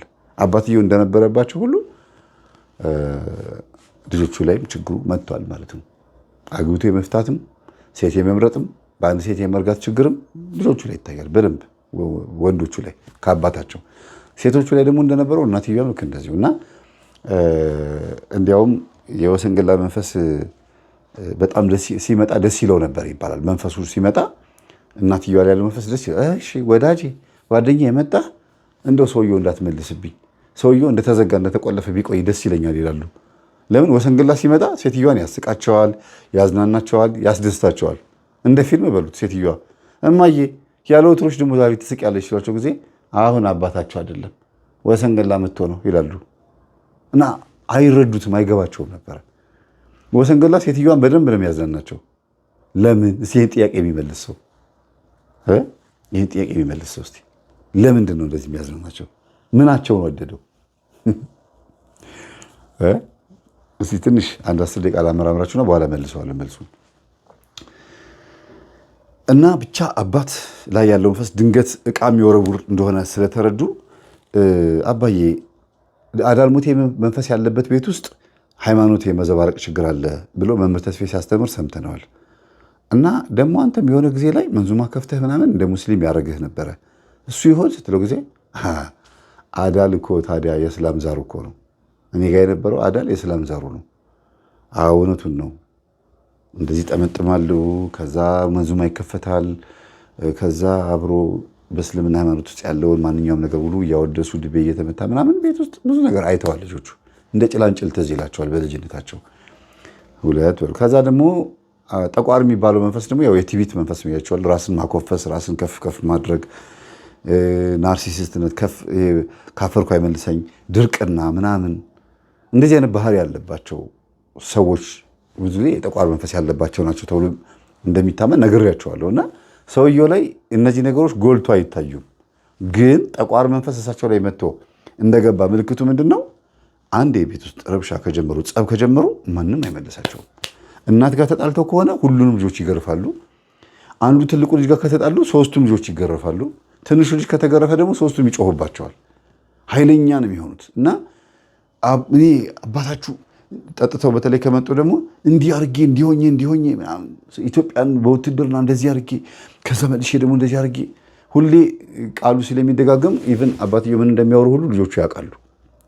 በውስጣቸው ቃሉን ይደግሙታል። ሁሌ ነው የሚናገሩት በቃ። እና ራሳቸውን ከፍ ከፍ ያደርጋሉ። በሰፈር ውስጥ መከበር ይፈልጋሉ። ቀይ ከረባት አይጠፋም ከአንገታቸው ላይ። ሁልጊዜ ቀይ ከረባት ያደርጋሉ። ከዛም አልፎ ተርፎ ደግሞ ያው ቀይ ከረባት ብዙ ጊዜ ታውቃላችሁ የድግምት ምልክት ነው። ከመኪና ደግሞ ቀይ መኪና እንደዚህ ችግር አለ። በጠንቋይ የሚታዘዘው ይባላል። እና ዞሮ ዞሮ እኚህ ሰውዬ ቀይ ከረባት ከላያቸው ላይ አይጠፋም። የብር ቀለበት አላቸው እጃቸው ላይ። ቀለበቱ ሲወልቅ ደግሞ በውስጡ ተጽፎበታል፣ የሆነ ጽሑፍ ተጽፎበታል፣ ተፈቅፍቆ ማለት ነው፣ የማይለቅ ጽሑፍ። እና ልጆቻቸውን ሲቀጡ በዛ ቀለበት አንዴ እንደዚህ ግጥም አጎ ከመታ ያለቀል። እና ቀለበቱ ግርማ ሞገስም ነው፣ መከላከያም ነው፣ መስለቢያም ነው፣ ሰላቢም ነው። አንዳንድ ሰዎች ሲጨብጧችሁ ሰላም ሰላም እንዴት ነው እና ብለው በሁለት እጃቸው አፈፍ አፈፍ አድርገው ነው ሲጨብጧችሁ። ኖርማልም ሊሆን ይችላል ላይሆንም ይችላል። ግን ብዙ ጊዜ 70% ማለት ነው ሲጨብጡ በቀኝ ቀለበት ስለማይደረግ ማለት ነው ሰላም ሰላም እንዴት ነው ምናምን ብለው በሁለት እጃቸው አፈፍ ካደረጓችሁ ሰላቢ መንፈስ እንደሆነ ይነገራል ነው። እኔ አሁን አላምንበትም አምንበታለሁ አልላችሁም። ሁለቱንም ልል አልችልም። አላምንበትም አምንበታለሁ የምለው ሲነገር ስለሰማው ብቻ ነው ይሄን የምለው። እና እኔ እንደዛ ነበር የምጨብጠው አሉ እኛ አባት። ቀለበት አድርጌ እንደዚህ ነበር የምለው። እና ሱፐርማርኬቱ እንደተከፈተ ለአንድ ወር ያክል ከዛ ቤት እንዳትጠፋ፣ ሱፐርማርኬቱን ጠዋት የምትከፍተው አንተ ነህ፣ ማታ የምትዘጋው አንተ ነህ ብሎ ደብተራው አዞኛል አሉ። እሺ። ከዛ ከስተመር ሲመጣ በስሳቱ ነጭ ጋዋን ለብሰህ መተህ ቆመህ አስተናግድ። አዲስ የሚገቡ ከስተመሮች በሙሉ የዛ ሰፈር አካባቢ ያሉ ሰዎች መጥተው ሱፐርማርኬት መገበያየት ከጀመሩ በኋላ በደንብ ከተገበያዩ በኋላ ሲመጡ ሁሉንም እየጨበጡ ከዛስ 10 ሰው ከጨበጡ በኋላ መጥተው እጃቸውን ይታጠባሉ። እንደገና 10 ሰው ይጨብጣሉ፣ እጃቸውን ይታጠባሉ። የታጠቡበትን ውሃ ለደብተራ ወስዶ ይሰጡታል። ከዛን ቀን ጀምሮ እነዛ የሱፐርማርኬት ደንበኞች ይሆናሉ። እነዛ ሰዎች ለአንድ ወር ያክል የመጡ ሰዎች ዋጋው ውድ ይሁን አይሁን አይመለከታቸውም። ተወደደ እኮ እያልክ ትገዛታለህ። ይሄ ሰውየው ያደረጉትን እንጂ ሌላው ሱፐርማርኬት እንደዚህ ነው ማለት አይደለም። ሰውየው ያደረጉትን ግን መናገር መብቴ ነው አይደል? መብቴ ነው። እንዳይከፋችሁ ነገ ችግር ስለሚመጣብኝ ብዬ ነው። እንደገና ደግሞ ወደ ሆቴሉ የሚመጣሉ እንደዚሁ ፎጣው ይወለወላል፣ ጠረጴዛው ምናምን። በምን ሰዓት ነው የሚወለወለው? በሶስት አይነት መንገድ ነው የሚወለወለው። አንደኛ ጠዋት፣ ሁለተኛ ጥብስም ምዘዙ፣ ምግብም ሻይም ማኪያቶም ምዘዙ፣ እየጠጣችሁ እየበላችሁ መጥተው ውልውል ውልውል አድርገው ይሄዳሉ። በዛ ሰዓት አትፍቀዱላቸው፣ አማትቡባቸው ላያቸው ላይ፣ ወይ ደግሞ ፎጣውን ተቀበሉትና በስላሴ ስም ብላችሁ ስጧቸው። በጣም ከባድ ነው። ይህን ደጋግሞ ነው የነገሩኝ አባት። ደብተራውን ያዘዘኝ ነው የሚሉት። ሰው እየተመገበ እየበላ ምን ይጨመር ምን ይታዘዝ የጎደለ ነገር አለ ምናምን ብለው መጥተው ይወለውላሉ። ይሄ አስተናጋጁ ሂድ እንደዚህ ወልውል ተብሎ የሚታዘዘው በአስተናጋጆች ስርዓት ደንብ እንጂ ደብተራ አዞኝ ነው ብሎ አይናገሩም። እሳቸው ይሰበስቧቸውና ከስተመሮቻችንን ማክበር አለብን። ትምህርት ነው የሚመስለው ስታስቡት። እሺ እና ሲመጡ ምን ልታዘዝ፣ ስሜ ገሌ ይባላል ምናምን ብላችሁ ትታዘዟቸውና ከዛ በኋላ እየተመገቡ ደግሞ እንዴት ነው ምግቡ ይጣፍጣል፣ ያልተመቻችሁ ነገር አለ ቢቀየር ምንድን ነው ምን ይጨመር። ያንን ስትሉ ግን ዝም ብላችሁ ቆማችሁ አይደለም። ያለቀ ብርጭቆ ካለ እየበላችሁ እኮ ነው። ገና ሳትነሱ ሳትሄዱ ሻይም ጠጥታችሁ ወተትም ጠጥታችሁ የሆነ ለስላሳም ሊሆን ይችላል። ያለቀ ብርጭቆ ካለ እስክትጨርሱ አይጠብቁም። መጥተው በመሃል ብርጭቆን ይወስዱታል። እንግዲህ ገምቱ። ይሄን ሰውየውን የተናገሩት እንደዛ ታዝዤ ነው አሉ። ለምን እንደሆነ ያው ዞሮ ዞሮ ሰውየው በተቀመጠበት ወዲያውኑ ከሄደ በኋላ አይደለም እንደዚህ የምናደርገው ታዘን ነው አሉ። ሜይ ቢ ትርጉም እንደሚችል መገመት ትችላላችሁ። ከዛ ይመጣሉ። ጠረጴዛውን ደግሞ ወልወል ወልወል እያደረጉና ሂሳብ ብለው አምጥተው ያችን እንትኗን የሂሳብ ደብተር አለች አይደለም፣ እሷን ለመስጠት ሲመጡ እኮ ራሱ ይወለውላሉ። ግን በስብሰባ ሰዓት አስተናጋጆች ተነግሯቸው ወይም ደግሞ ልምድ ሆኖ እንጂ እንትን አይደለም። ደብተር አዟቸው እንደሆነ አይናገሩም፣ ደግሞ አይነገርም። ይሄ አንድና አንድ ሰውየው ብቻ የሚያውቁት ሚስጥር ነው። ግን ሲያሰለጥኗቸው እንደ ስልጠና ውጭ ሀገር በመስተንግዶ ተምረው እንደመጡ ብዙ ልምድ እንዳላቸው ከሌላ ሆቴል ይሄን ልምድ አይተውት እንደመጡ ጥሩ ነገር እንደሆነ አድርገው ነው የሚነግሯቸው።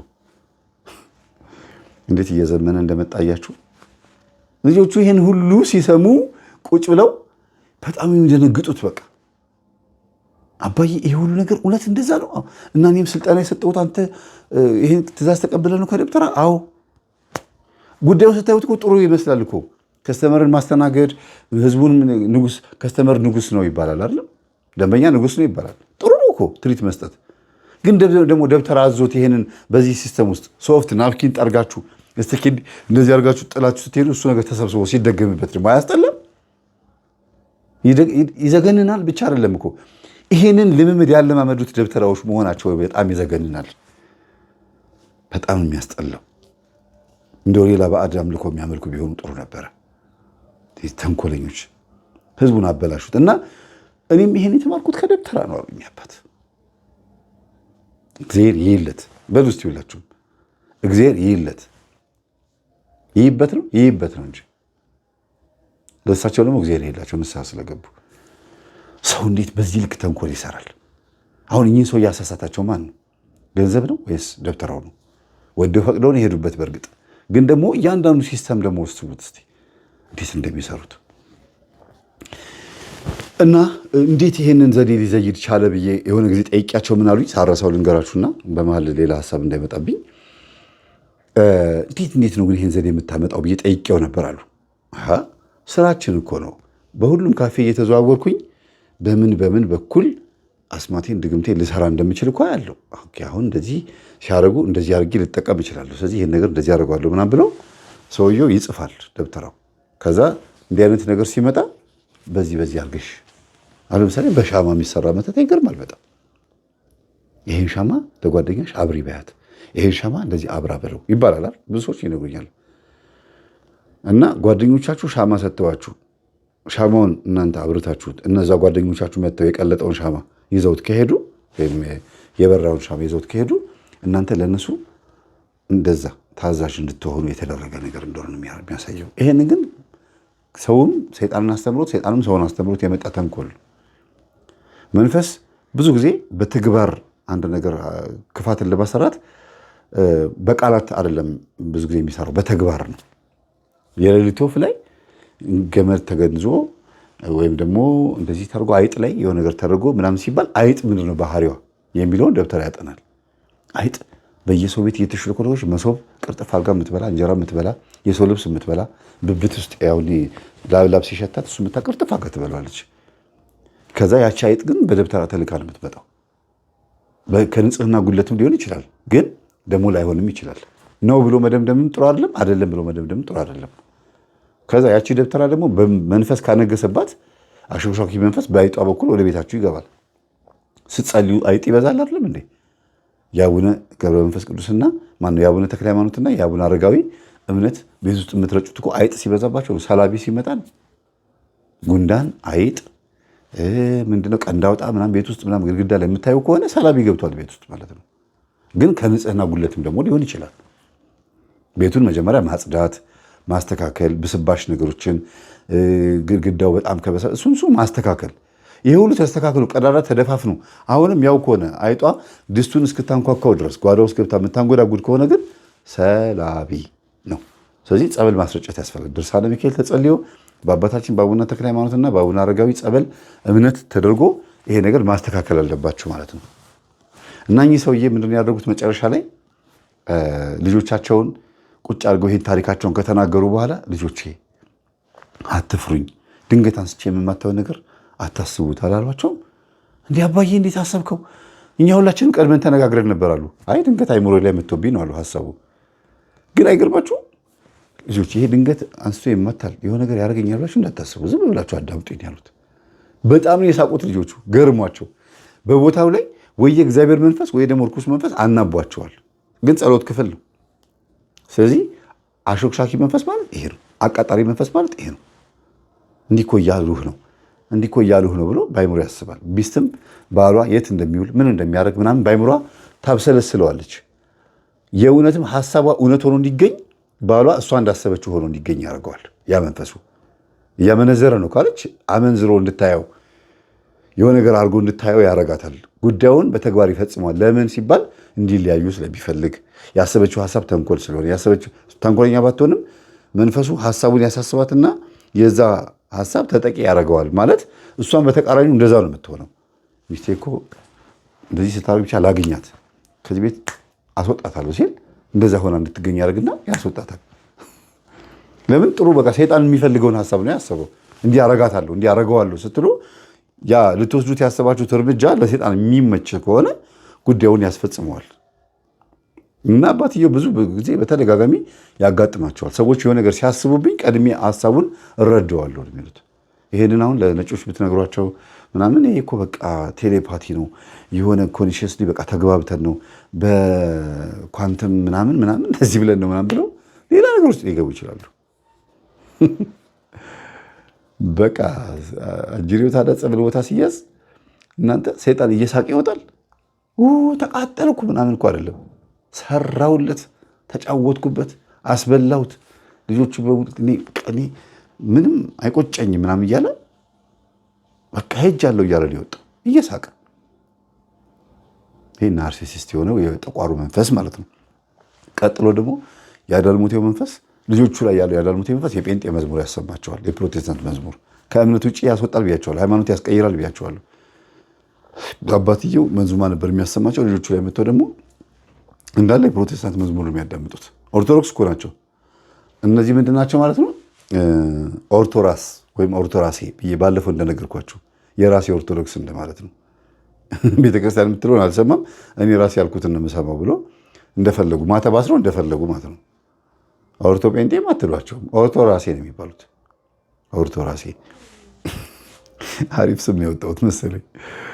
እና ብቻ ዞሮ ዞሮ እነዚህ ልጆች ስለ አዳልሞቴ ሲሰሙ በጣም የገረማቸው እውነት ነው አሉ። አባታቸው የሚያመልከውም አዳልሞቴ ነው በደንብ የሚካድመው። እንደገናም ሃይማኖታቸውን ደግሞ ባይቀይሩም ሙሉ በሙሉ የእነሱ መዝሙር ያዳምጣሉ።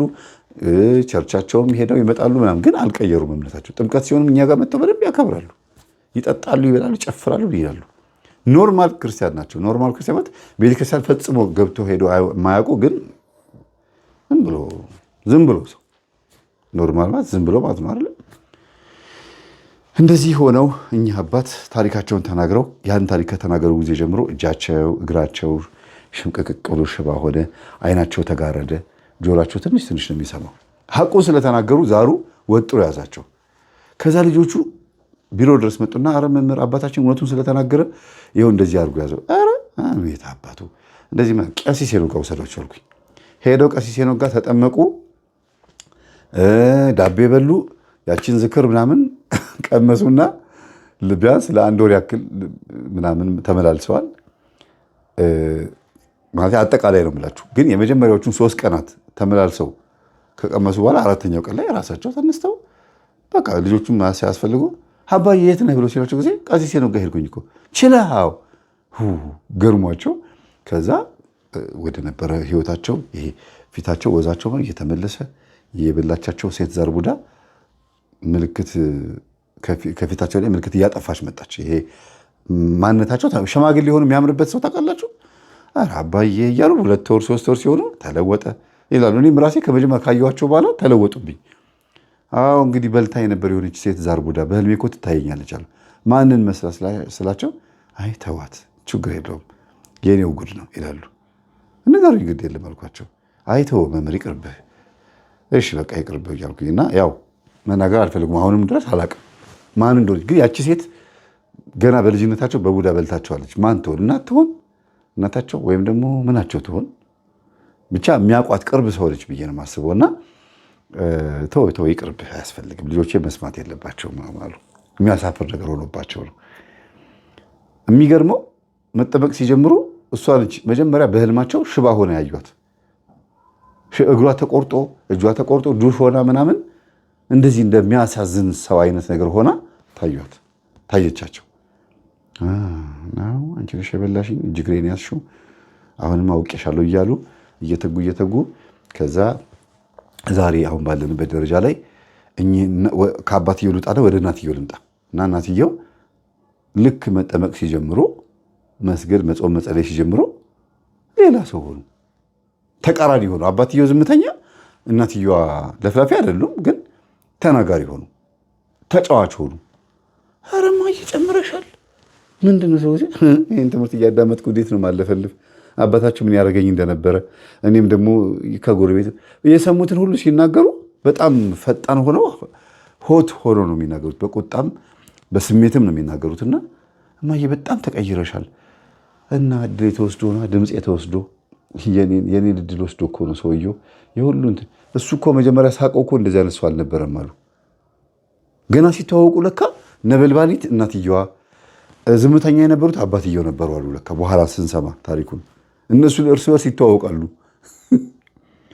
እና ምናልባት መናገር ያልፈልጉት ያቺ በህልም የምትመጣዋ ሴት ማን ትሆን ባውቀው ደስ ይለኝ። እና እናትየው አባትየው ዝምተኛ ሆነው እናትየው ተናጋሪ ሆኑ። እንደገና ደግሞ እርሶ ሰውዬ ምግብ ይበሉ እንደሆነ ይብሉ ማለት ጀመሩ። እናትየዋ እሺ ያልኩሽ አይደል እንዴ እበላለሁ፣ አሁን ስለቀመስኩኝ ሆዴ ሞልቷል።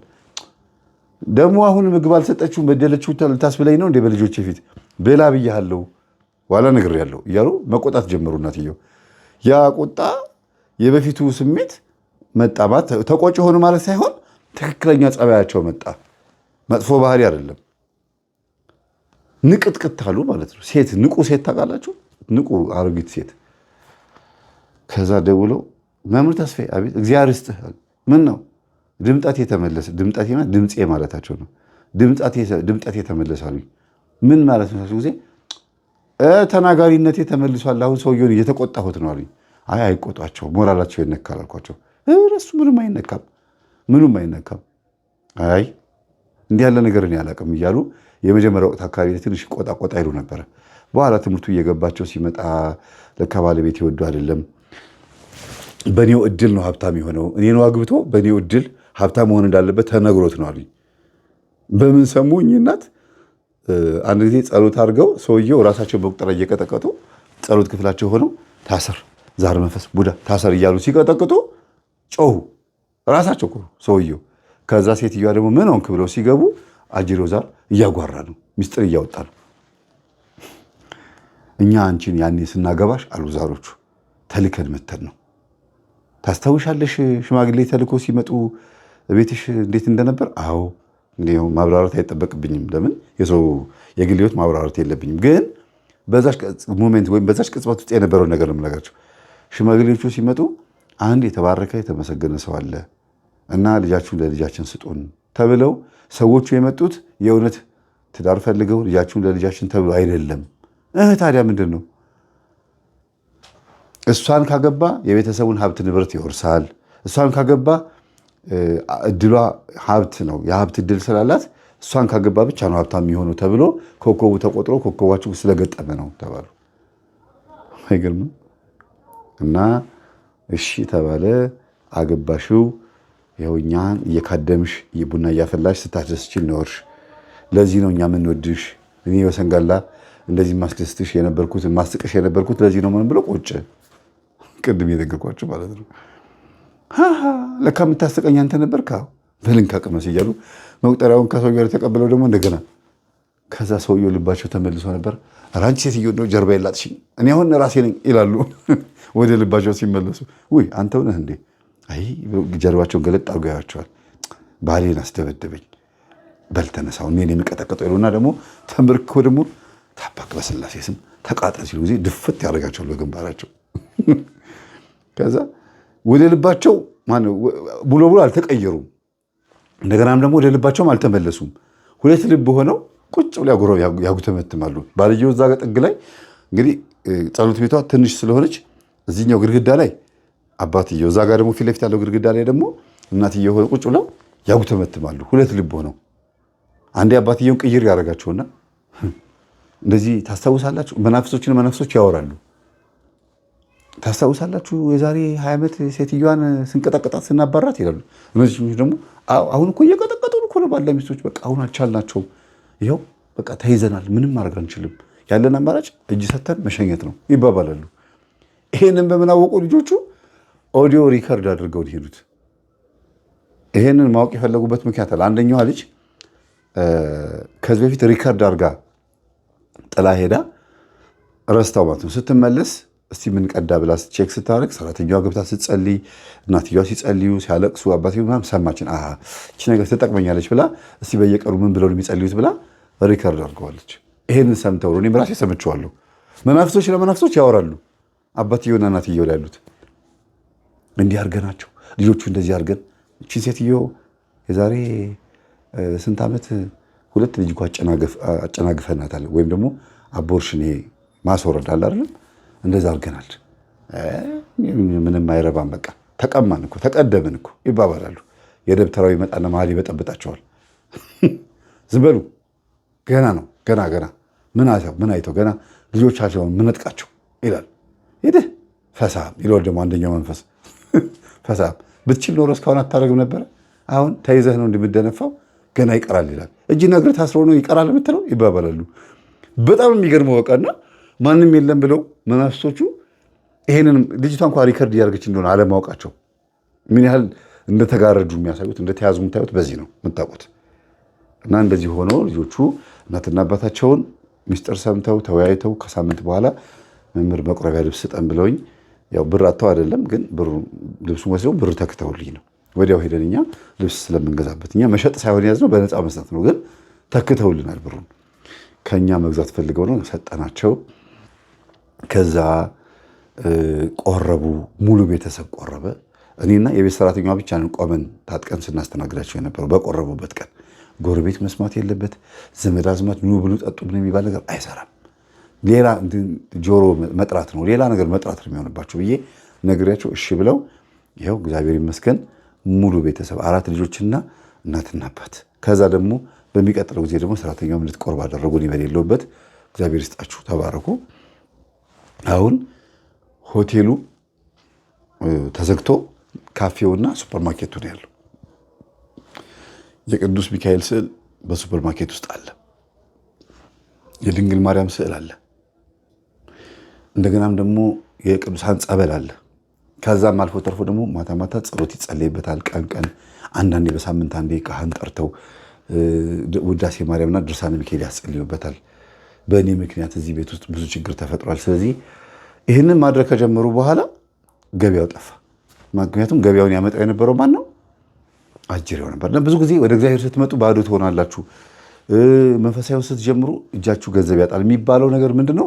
እኔ የሰጠኋቸውን ብር ይዘው እየቀጠቀጠኝማ አይኖራትም ብሎ ይቀማል አጅሬው። ስለዚህ ክርስቶስ የተናገረው የሚሆነው ማለት ነው። ከኔ ጋር የማይሰበስብ በከንቱ ይበትናል። ከኔ ጋር የማይሰበስብ ማለት አስራት በኩራት እያወጣ እየጸለየ ትክክለኛ የሆነ ኃጢአት የሌለበት ስራ እየሰራ ገንዘቡን የማይሰበስብ ሰው ገንዘቡ ይመጣል፣ ይበተናል ማለት ነው። ለልጆችም እንኳን ለውርስ አይበቃም። ውርስ እንኳን ቢሆን ኃጢአት ውርስ ልጆች መጥፊያ የሚሆን ውርስ ነው የሚሆነው እና በአንድም በሌላ መንገድ ህይወታቸውን አስተካከሉ እነዚህ ቤተሰቦች እና ያን ጊዜ የዘየድኳት ዘዴ ዋጋ የምታስከፍል ብትሆን ቢመታኝም ይችል ነበረ። ግን ጨክኜ ነው ያን ዘዴ የዘየድኩት። ሆቴል ውስጥ እንጨት እንዲፈልጥ፣ ብርጭቆ እንዲያጠብ፣ የቤርጎ አልጋ እንዲያነጥፍ ያደረኩት እንዲገባው ብዬ ነው። እና በጣም አሁን ለድሃ አዛኝ ነው። ለምን? ልቡ ላይ ያለው መንፈስ ተነስቷል። ትዕቢቱ፣ ያ የጠቋር መንፈስ ከአባቱ የመጣ የጠቋር መንፈስ ተነስቷል። ጠቋር መንፈስ እንዲያውም ቢኒያም ምሽታይ እንትን ሲል አይቶት እንደኔ አይነት ነው ያለበት የሰውዬ ይላል። ልክ እንደዛ ነበርኩ ይላል። ሰውን ከያዝኩኝ አልለቅም የሚለው ወጥሬ ነው ይዘው በቃ እንደዚህ ባህሪ እንደዛ ነው። ለምን ተነካው? ለክብሬ ነው የምጨነቀው አለ እና በጣም በሚገርም መልኩ ልጁ ገጠመኝ በደንብ እያዳመጠ ነው ያለው። በደንብ ማዳመጥ ብቻ አይደለም፣ ከአስተናጋጆቹ ጋር ይጫወታል፣ ይስቃል። እንደ ድሮ አይጨቆናቸውም፣ አይቆጣቸውም፣ አይናገርም። ከስተመር እንኳን እንትን ሊል ቀርቶ ራሱን ሄዶ ጎንበስ ብሎ የሚያስተናግደው ራሱ አሁን ካፌ ላይ ማለት ነው። እና የተለዩ ሰዎች ሆኗል። እና ሌላው ቅድም ሳልጨርሰው ያቋረጥኩት ምንድነው፣ አስተናጋጆች ሁሉ ሰሙ፣ ካሼሮች ሁሉ ሰሙ ብያቸዋል ነበር። ምን ተፈጠረ ሲባል አብይ ጾምን ሙሉን ያሁኑን አብይ ጾም ማለት ነው ቅዳሴ በሚሆንበት ሰዓት ከስተመር ሲመጣ እየተፈራረቁ ቅዳሴ ሰዓት ላይ ማለት ነው። ለምሳሌ ሱፐርማርኬት ውስጥ 6 አስተናጋጅ ከሆነ ያለው 3ቱ ያስተናግዳሉ፣ 3ቱ ደግሞ ወደ ቅዳሴ ይሄዳሉ። በሚቀጥለው ቀን ደግሞ እዛው ቤተክርስቲያን አጠገባቸው ስላለ ማለት ነው እነዚህ ይሄዳሉ፣ እነዚህ እንደዚህ እያደረጉ በጣም በሚገርም መልኩ በቃ ቤቱ እንዲባረክ አደረጉት። ከስተመር መልሶ እንዲመጣ በእግዚአብሔር ኃይል ይቅር እንዲባሉ ያደረጉት አስተናጋጆቹ ናቸው፣ ካሼሮቹ ናቸው። አባዬና እማዬ እንደዚህ ካደረጉ አሉ አባዬና እማዬን የሚሏቸው ሁለቱን ሰዎች እና እንደዚህ ይቅር በለን ብለው ንስሐ ከገቡ እኛ ምን ቤት ነን? በቃ ድሮ ብሉ ብሎ ጠጡ ብሎ የጣዖት ምግብ ያስበሏቸው ነበር። እንዴት እንደሚያስበሏቸው ከዚህ በፊት አስተምሬያለሁ።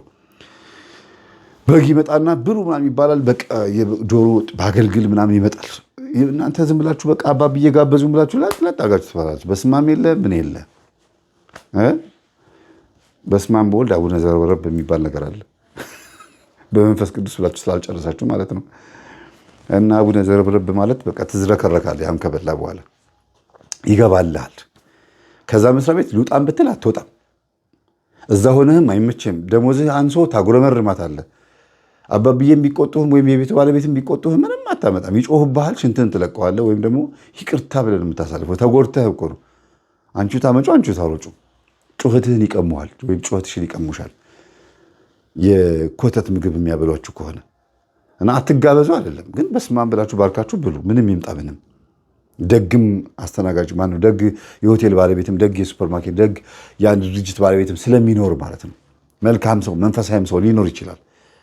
ግን ሁሉም አንድ ነው ማለት አይደለም። ያ ማለት በስመ አብ ወወልድ ወመንፈስ ቅዱስ አሐዱ አምላክ አሜን አባታችን ብላችሁ ቀና ብላችሁ ምንም ሳትሳቀቁ በሰውየው ፊትም ሊሆን ይችላል፣ በሁሉም ሰው ፊት በስላሴ ስም ብላችሁ እነሱ ይብሉት መብላት ይጀምሩ።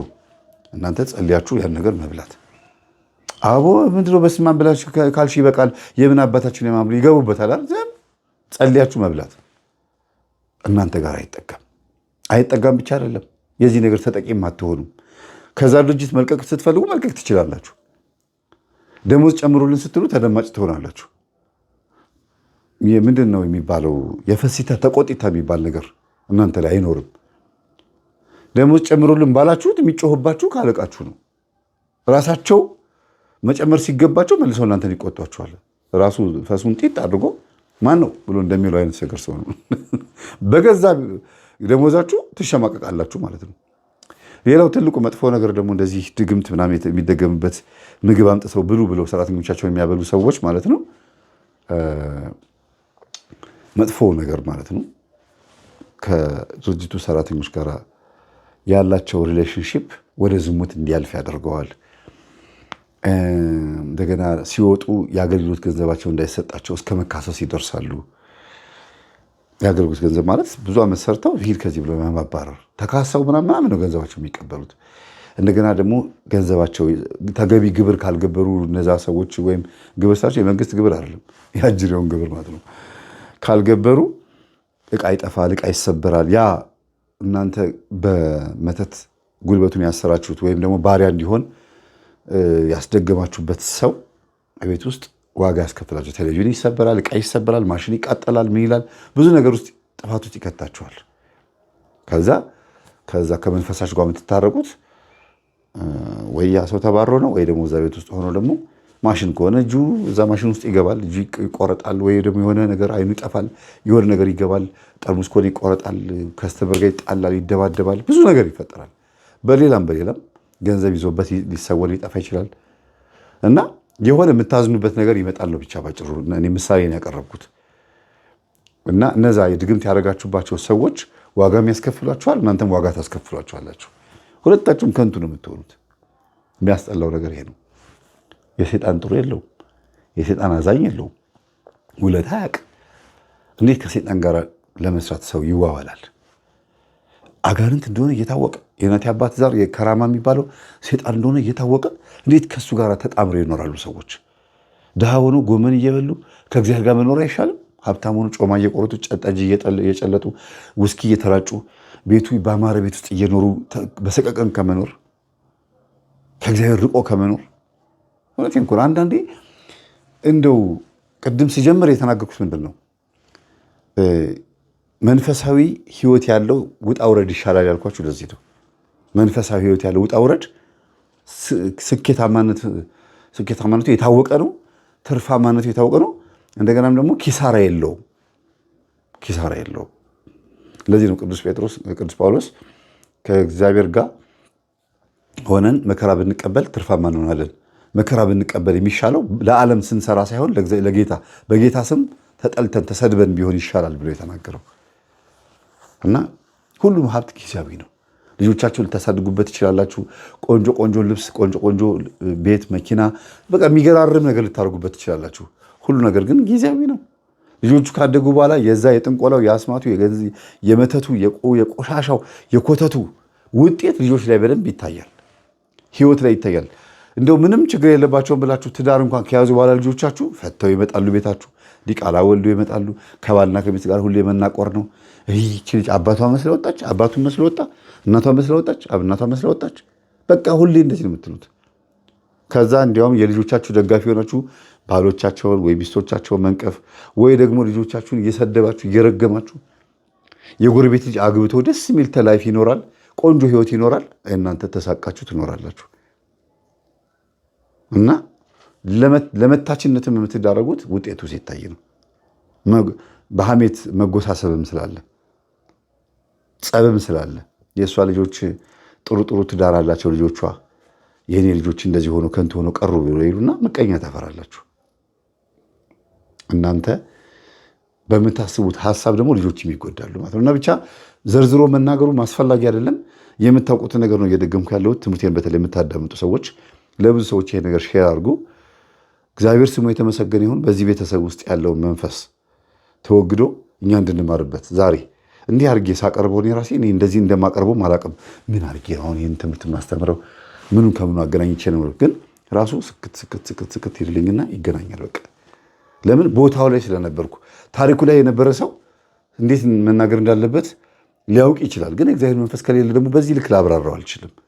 እና ጸልዩልኝ። ዱላም አለ፣ አንዳንዴ ጥፊ አለ፣ መሰደብ አለ፣ መዘረፍ አለ፣ ብዙ ነገር አለ። በዚህ አጋጣሚ ከሚገጥሙኝ ነገሮች ውስጥ አንዳንዱን ልንገራችሁ። ለምሳሌ ገጠመኝ ከጀመርኩ ጊዜ ጀምሮ ብዙዎቻችሁ ጊፍት ስጦታ ይዛችሁልኝ ትመጣላችሁ። ስልክ አልትራ ስልክ ይኸው የምቀርጸውም በዚህ የሚገርማችሁ በአልትራ ስልክ ነው። በካሜራ እንኳን አይደለም። ይሄን የመሰለ ጥራት ያለው ቪዲዮ ማለት ነው።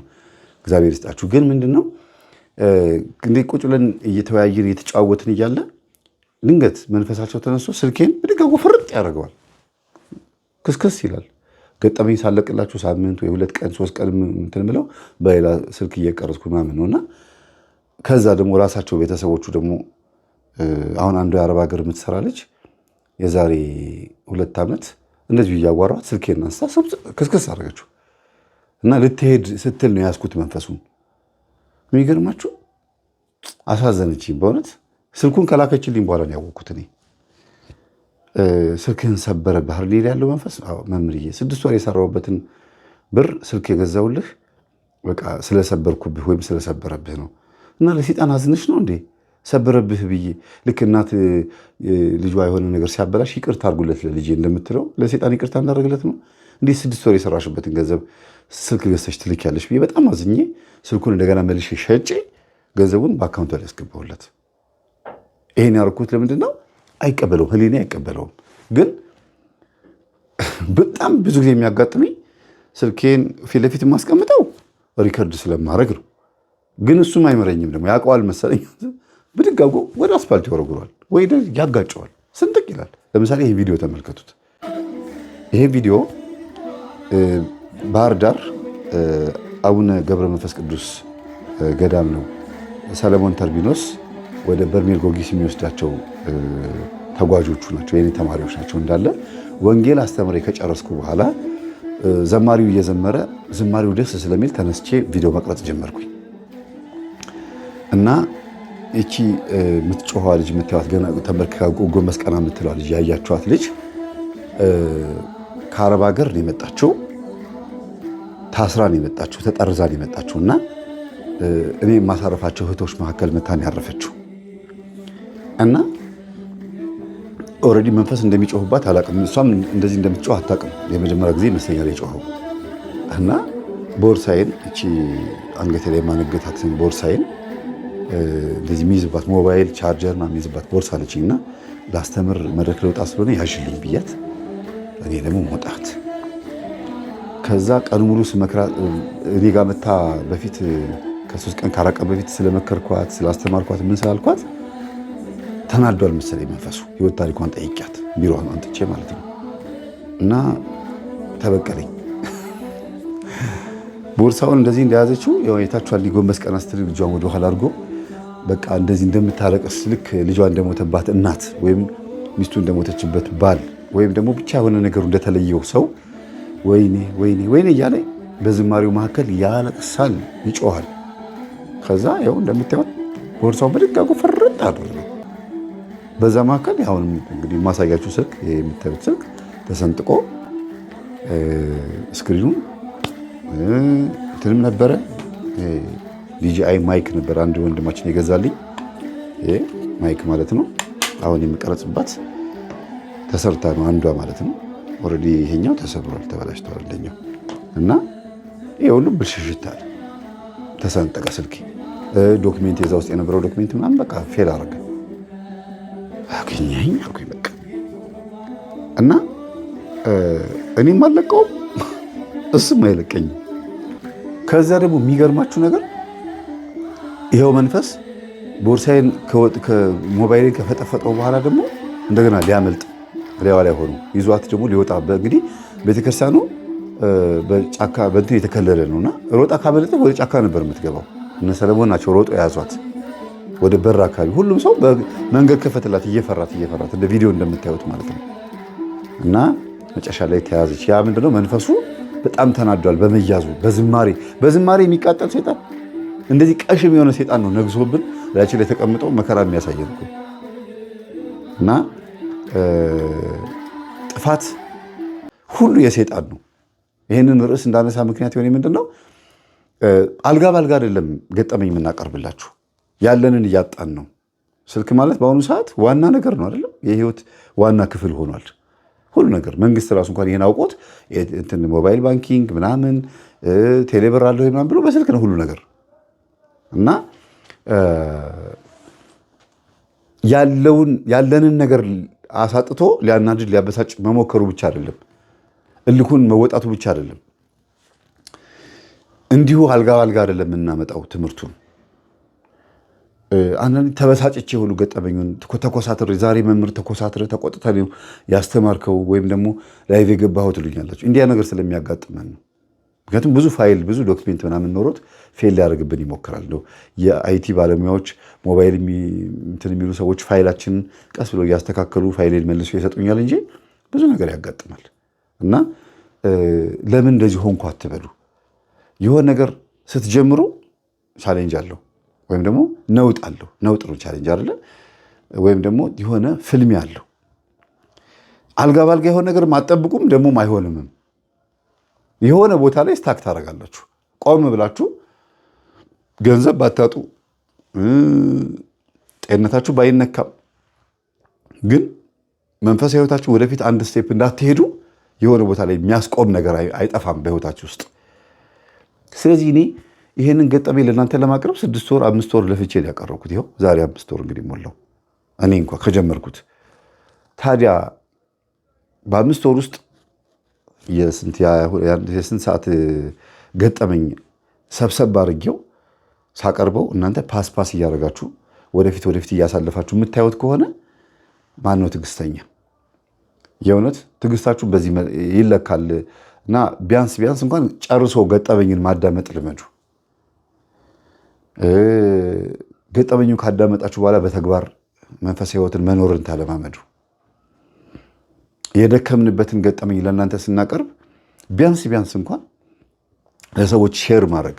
እናንተ እንኳን ግማሽ ድረስ አዳምጣችሁት እንኳን አይ ነገ አዳምጠዋለሁ ብላችሁ ብትሰንፉ እንኳን ይሄ ነገር ጥሩ ነው መሰለኝ ብላችሁ ለጓደኛ ሼር ማድረግ፣ ለቤተሰብ ሼር ማድረግ ልመዱ። ይስፋፋ እና ሰብስክራይቡ እየጨመረ በመሆኑ በጣም ደስ ብሎኛል።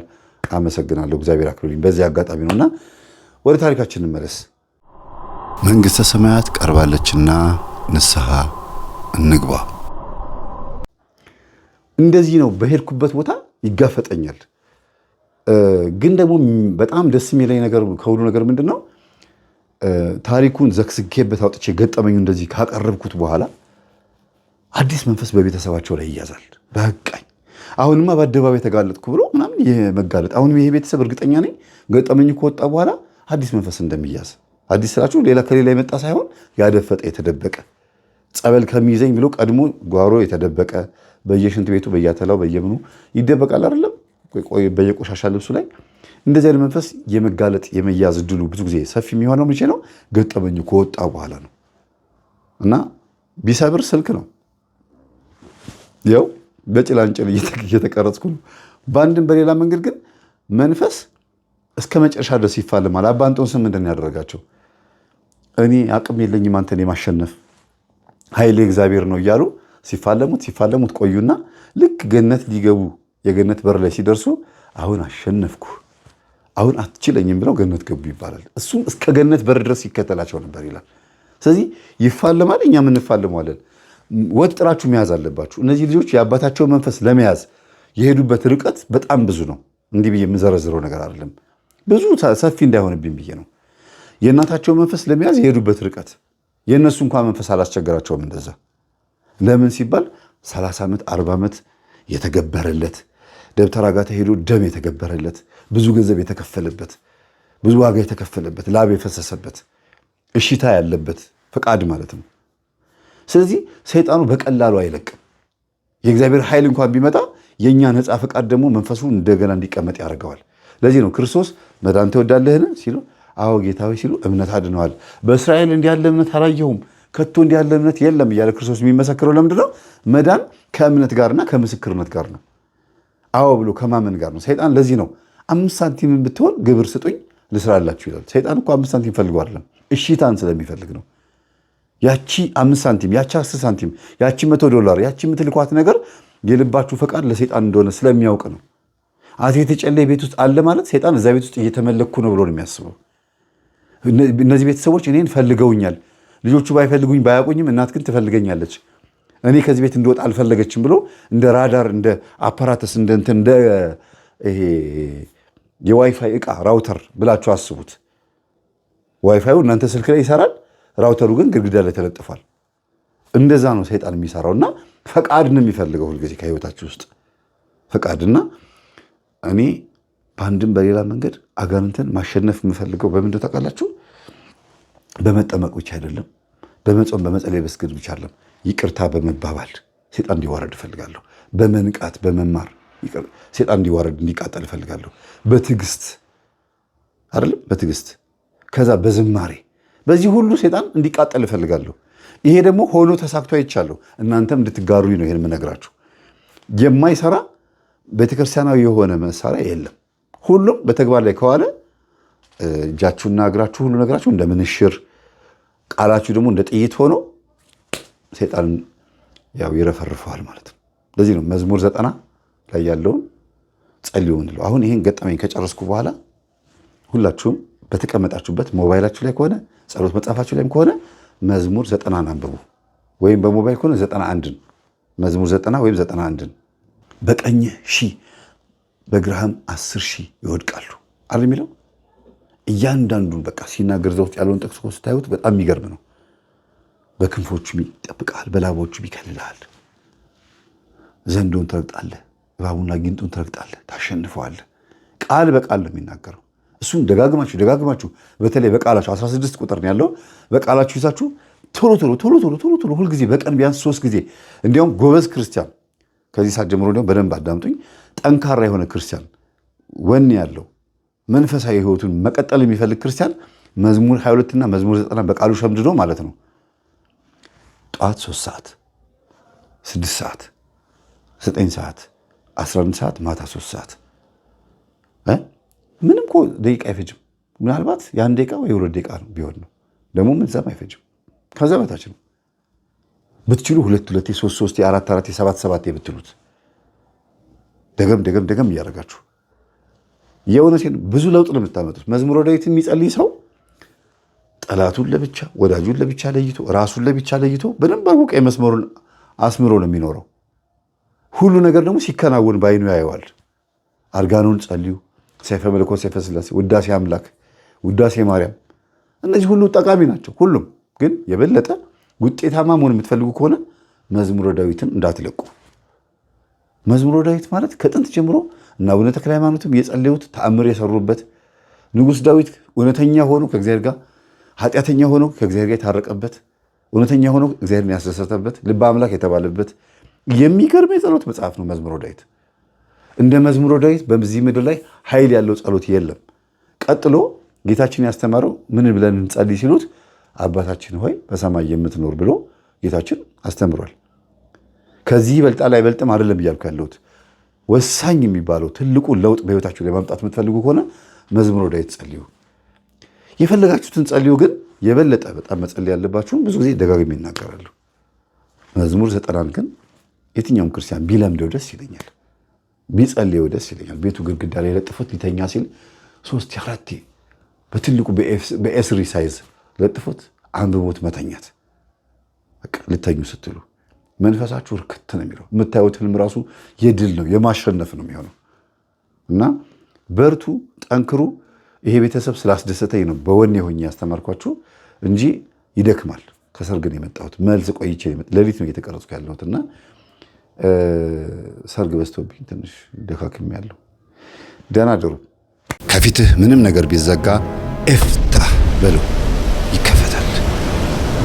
እግዚአብሔር አምላካችን ስሙ የተመሰገነ ይሁን።